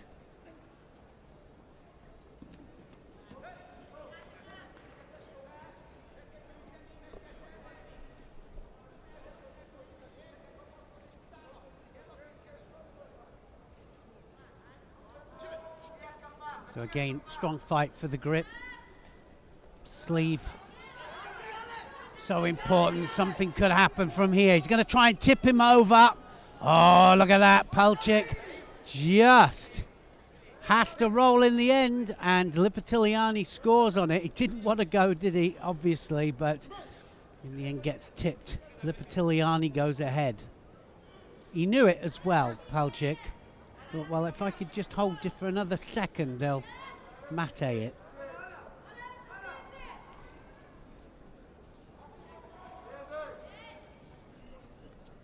Long way to go, though. Still 2 minutes, 2.5 minutes, sorry, on the clock.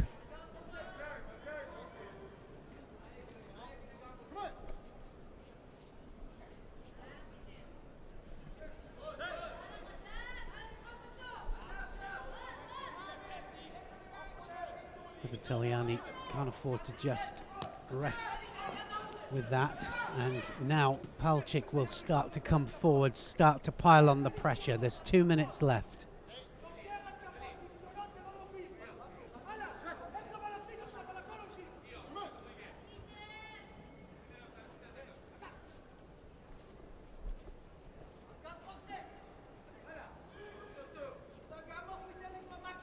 Just the wrong side of the head there, Palchik.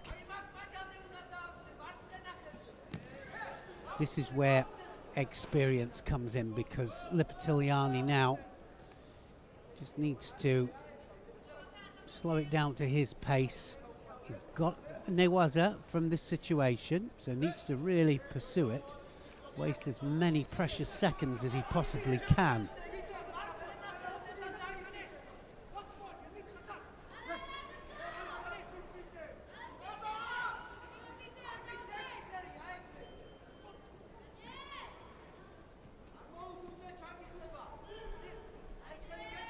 One more semi-final left on this mat, and that's Tushishvili against Kagura, and that's in 2 fights time. Hegvi against Mura first of all, in a repechage final. So it's all coming to a conclusion for the morning anyway, and then of course it's all medal matches this evening. Into the last minute. Lipitiliani was Ari ahead.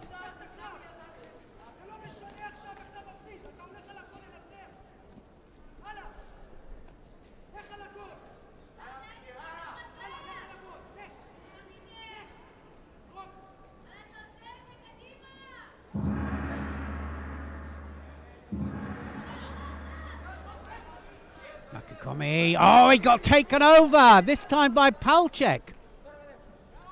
Palchik has taken him over and he gets the full hip on. He took him flat on his back there. Lipitiliani came in for a Harai Makakome and he gets tipped by Palchik. Palchik then, well, they're going to have a little look at it, but I quite agree with that. Oh, well, Lipitiliani's the one that gets it. So I've either missed something there. I thought it was Palchik that took it.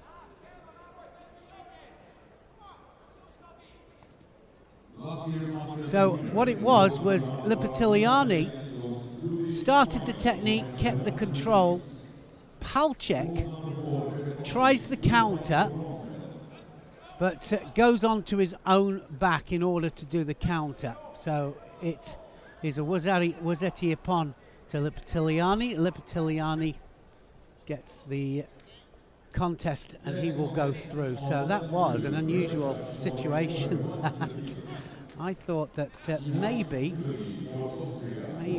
that was a counter for Palchik. But anyway, Lipitiliani goes through to the final.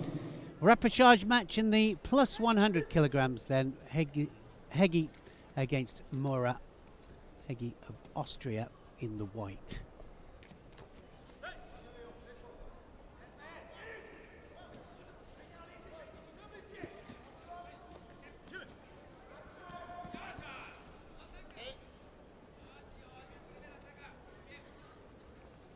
A lot of potential, Hegi.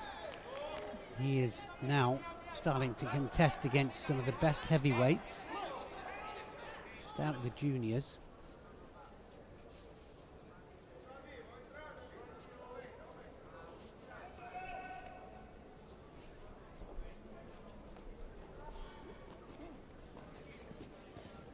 So it's left to left, but only with stance, because Hegi then just decides he's going to do a right Taitoshi.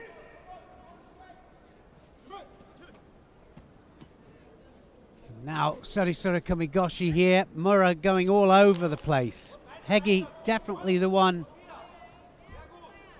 that is taking the fight to Mura. Mura gets a Shido for not attacking.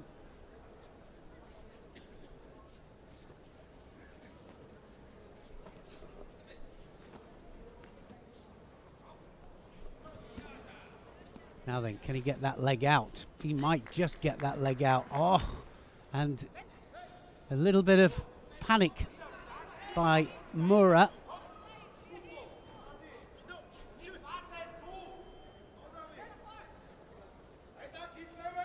So far, this fight very one-sided towards the Austrian. The winner of this will fight for third place at this World Masters.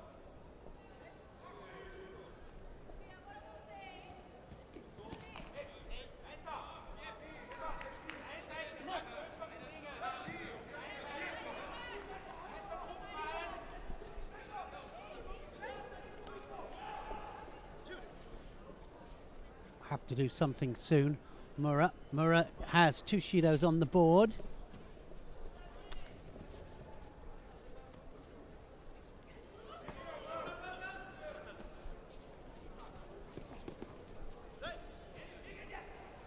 One more Shido and it will be all over. Oh, look at that. Mura's taken him over, and that was a beautiful Osotogari there. Hegi, well, he just stayed in the same place just for a little bit too long. And that was really against the run of play there, because certainly Mura hadn't done anything up to that point.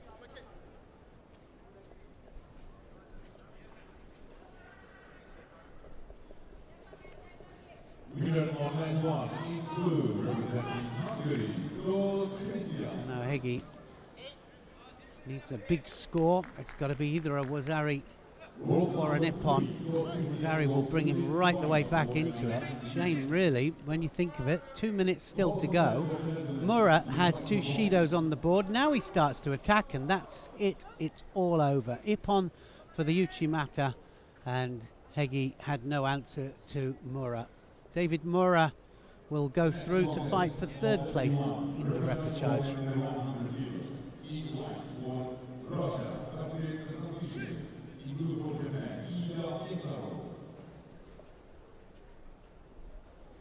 So in the end, he came to life, Mura. David Mura always with a chance because he has great technique. Are we just going to see the Uchimata? Yeah, there's the Uchimata. Support leg just bounces backwards in between the center of gravity there, and in the end manages to hop it through for a second Wazari. Started with the support leg on the outside, but in the end it was pretty central. Semi-final, Toshishvili here up against Kagura of Japan. Drop Seoinage! Hoo-hoo, that was very close. Now then, was that one? Because that second little stab there took Toshishvili over as well. And Toshishvili came in for the Seoinage, but Kagura easily quashed it.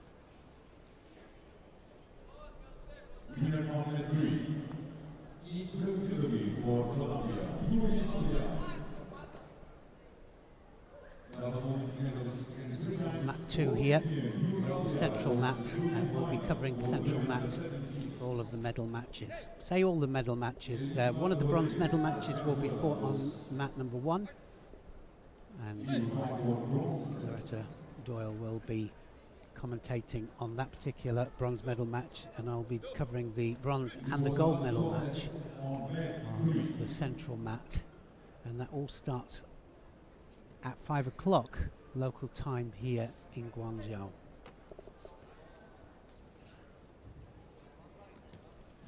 So this time goes left for the Seoinage. Now the Osoto. Now the Ashiwaza. Kagura will have to do something.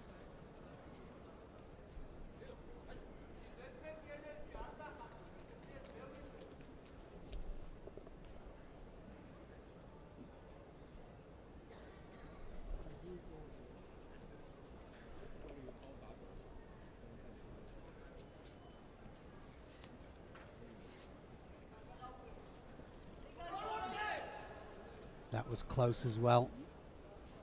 Most of his stuff is left.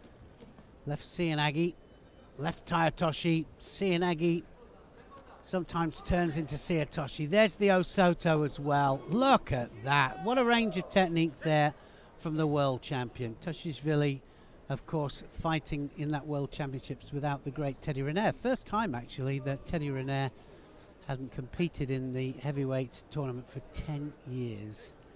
And he's going to come back in January, he says. And Tushishvili will be really pleased about that, I'm sure.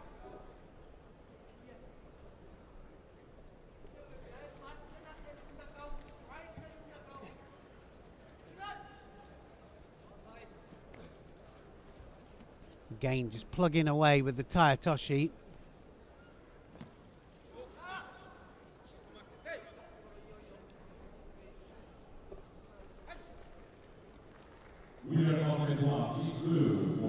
Two Shidos up there to Kagura. One more and it will be all over. He's just not on the pace at all. Looks very tentative out there, just looking for the counter all the time.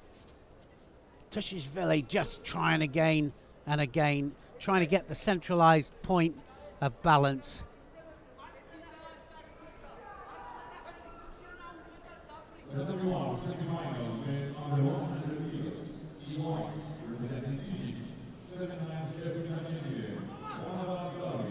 Well, going off the one side, Tushishvili, all the time, but because it's so positive, he's been allowed to do it. So Kagura looking for the counter, and that's why he's got the two Shidos just waiting. I think another couple of techniques here by Tushishvili, and it's going to be all over.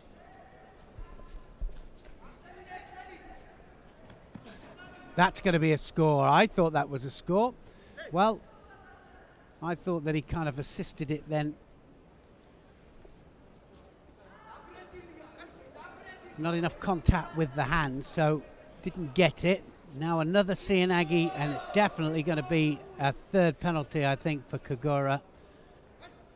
It's going to be all over. One more attack here, Tushishvili, and it will be all over. 39 seconds. He won't want to go into the extra time.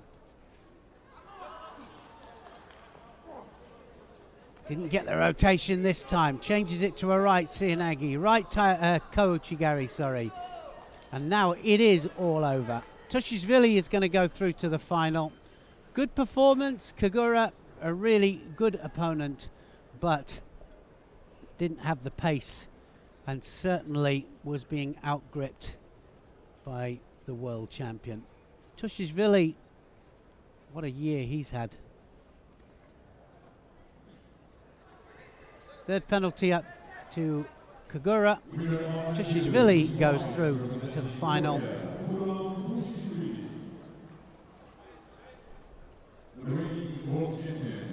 And that almost, well, that concludes all of the matches here on mat number 2. And this is one of the times that we actually will be able to move to the other mat here, and we are going to the semi-final on mat number 1 between Ramadan Darwish of Egypt, and he is against Hagva Suren of Mongolia. This is the semi-final of the -100 kilograms. We follow that by 2 more contests, and then it's all over for the morning session. We then await. Just an hour later, we'll have all of the finals and the medal matches. One Shido up there. Hagva Suren knows that he's got to attack. Nice to see Darwish enjoying a really good run here in this tournament. He's had a little bit of luck, bad luck of late. 2-time a world bronze medalist, Darwish. So this really will be one of the best performances for some time.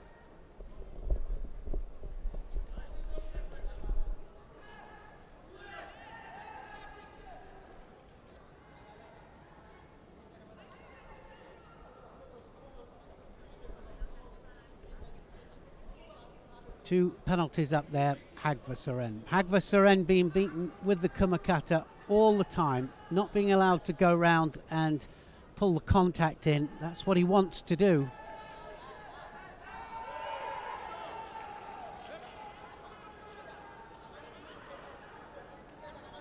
Second penalty up there to Darwish. So both have 2 Shidos. What a shame if it ends with a third Shido.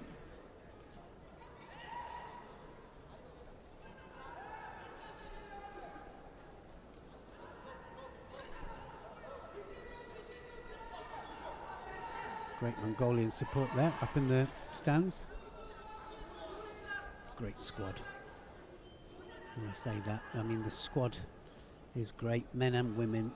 They have people contesting almost every weight category, but they've also got great support.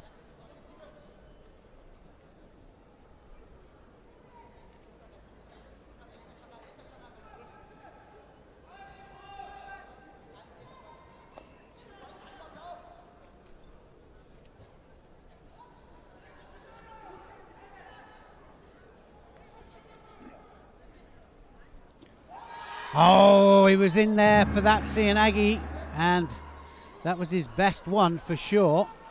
Seems to be struggling just a little bit. He's all taped up on his ribs, so it's obviously just altering his movement a little bit.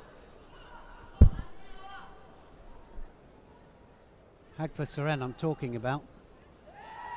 Now the arms round. What's going to happen? Big Sasai there. And Darwish just manages to turn onto his front.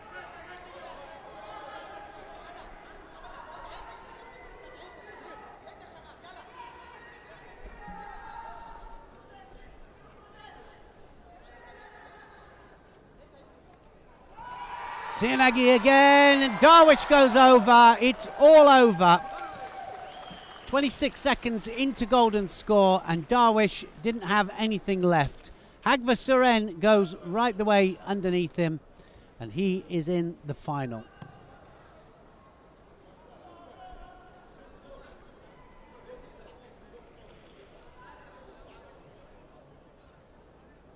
Well, I was talking to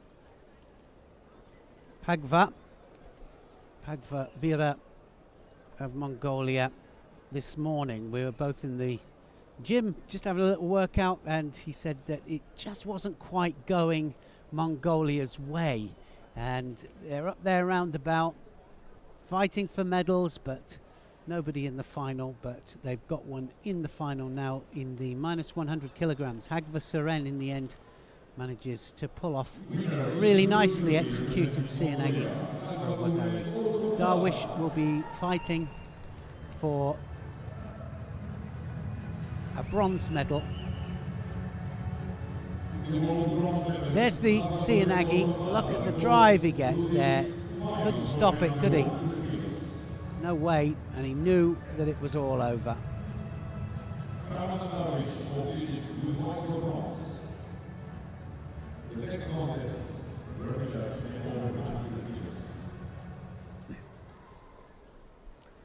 Drive, and drive again.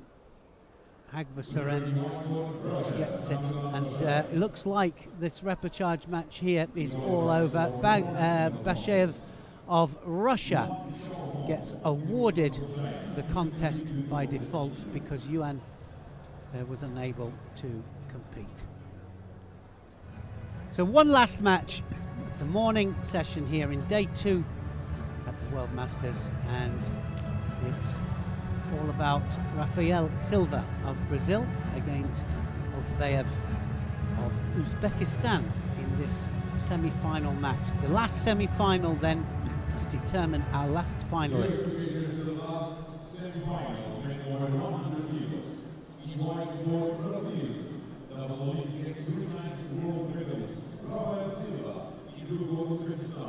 So one last contest. Been a great morning session. Seen some good ippons. Now Rafael Silva. Great opportunity for him. Him and David Mora have been having a good old battle in the world ranking stakes.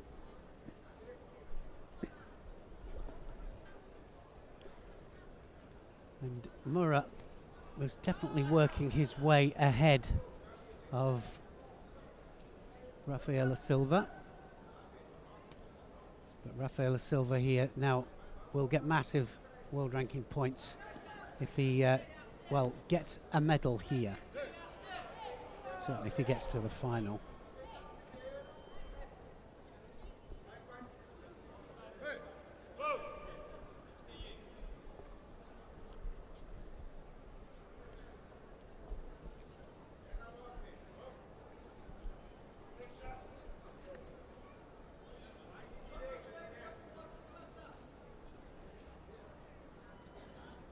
Still 3 minutes to go here. Rafael Silva, we know he can attack. He's got some really big attacks, but it's in his own time often. Sometimes he just falls behind on the pace.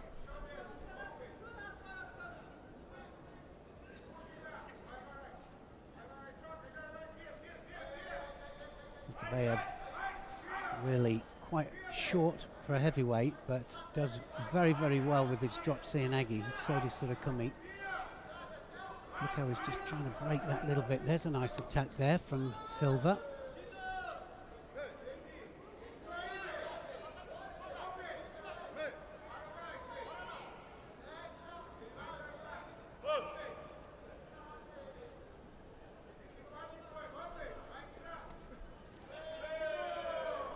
Didn't quite get the rotation, needs to get the rotation.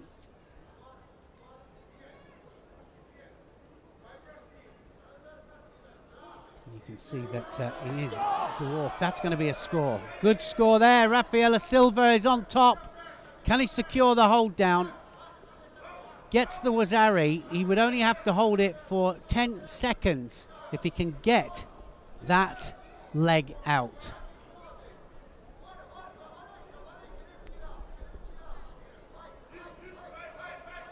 Holding on for life here. Altabayev knows that it's slipping away. Still a minute and a half to go. If he can just hold on to that leg. That's coming out, and he's got the hold down. Rafael Silva has the Osai Komi. Munigatami, and he's going to hold on for that, and this means that he really does throw a spanner into the works there, because the Brazilians have got some sorting out to do in that heavyweights there, but a nice situation to be in. Rafael Silva has now got to the final here in China.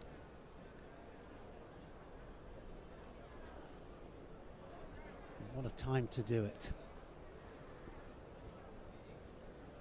I suspect that David Mora and Rafael Silva will go head to head quite a few different times, all the way up to the Olympic Games. So that's it. What can you say? A really good finish to the morning session here on day 2. Reaching Osodagari just takes him onto his side there for a Wazari. He had to fight a little bit for the hold down. Meant that he had to just get that leg out. Just needed to keep the upper part of the body nice and secure in order to get the Osai Komi. So Loretta and I, we've had a little bit of a swap, haven't we? Definitely. All the way through, but we've seen some good judo. Some fantastic judo. There's definitely been no disappointments there. A few surprises along the way, some real challenges, but definitely some excellent judo. And I've just realised you're sitting on my cushion. Even taller. It makes me feel tall. Makes me feel great. Okay, we're just going to have a little run through then the 7 weight categories. We'll try and make it a little bit shorter than we did yesterday. Under 70 kilograms, I'm going to let you lead, and the 2 finalists.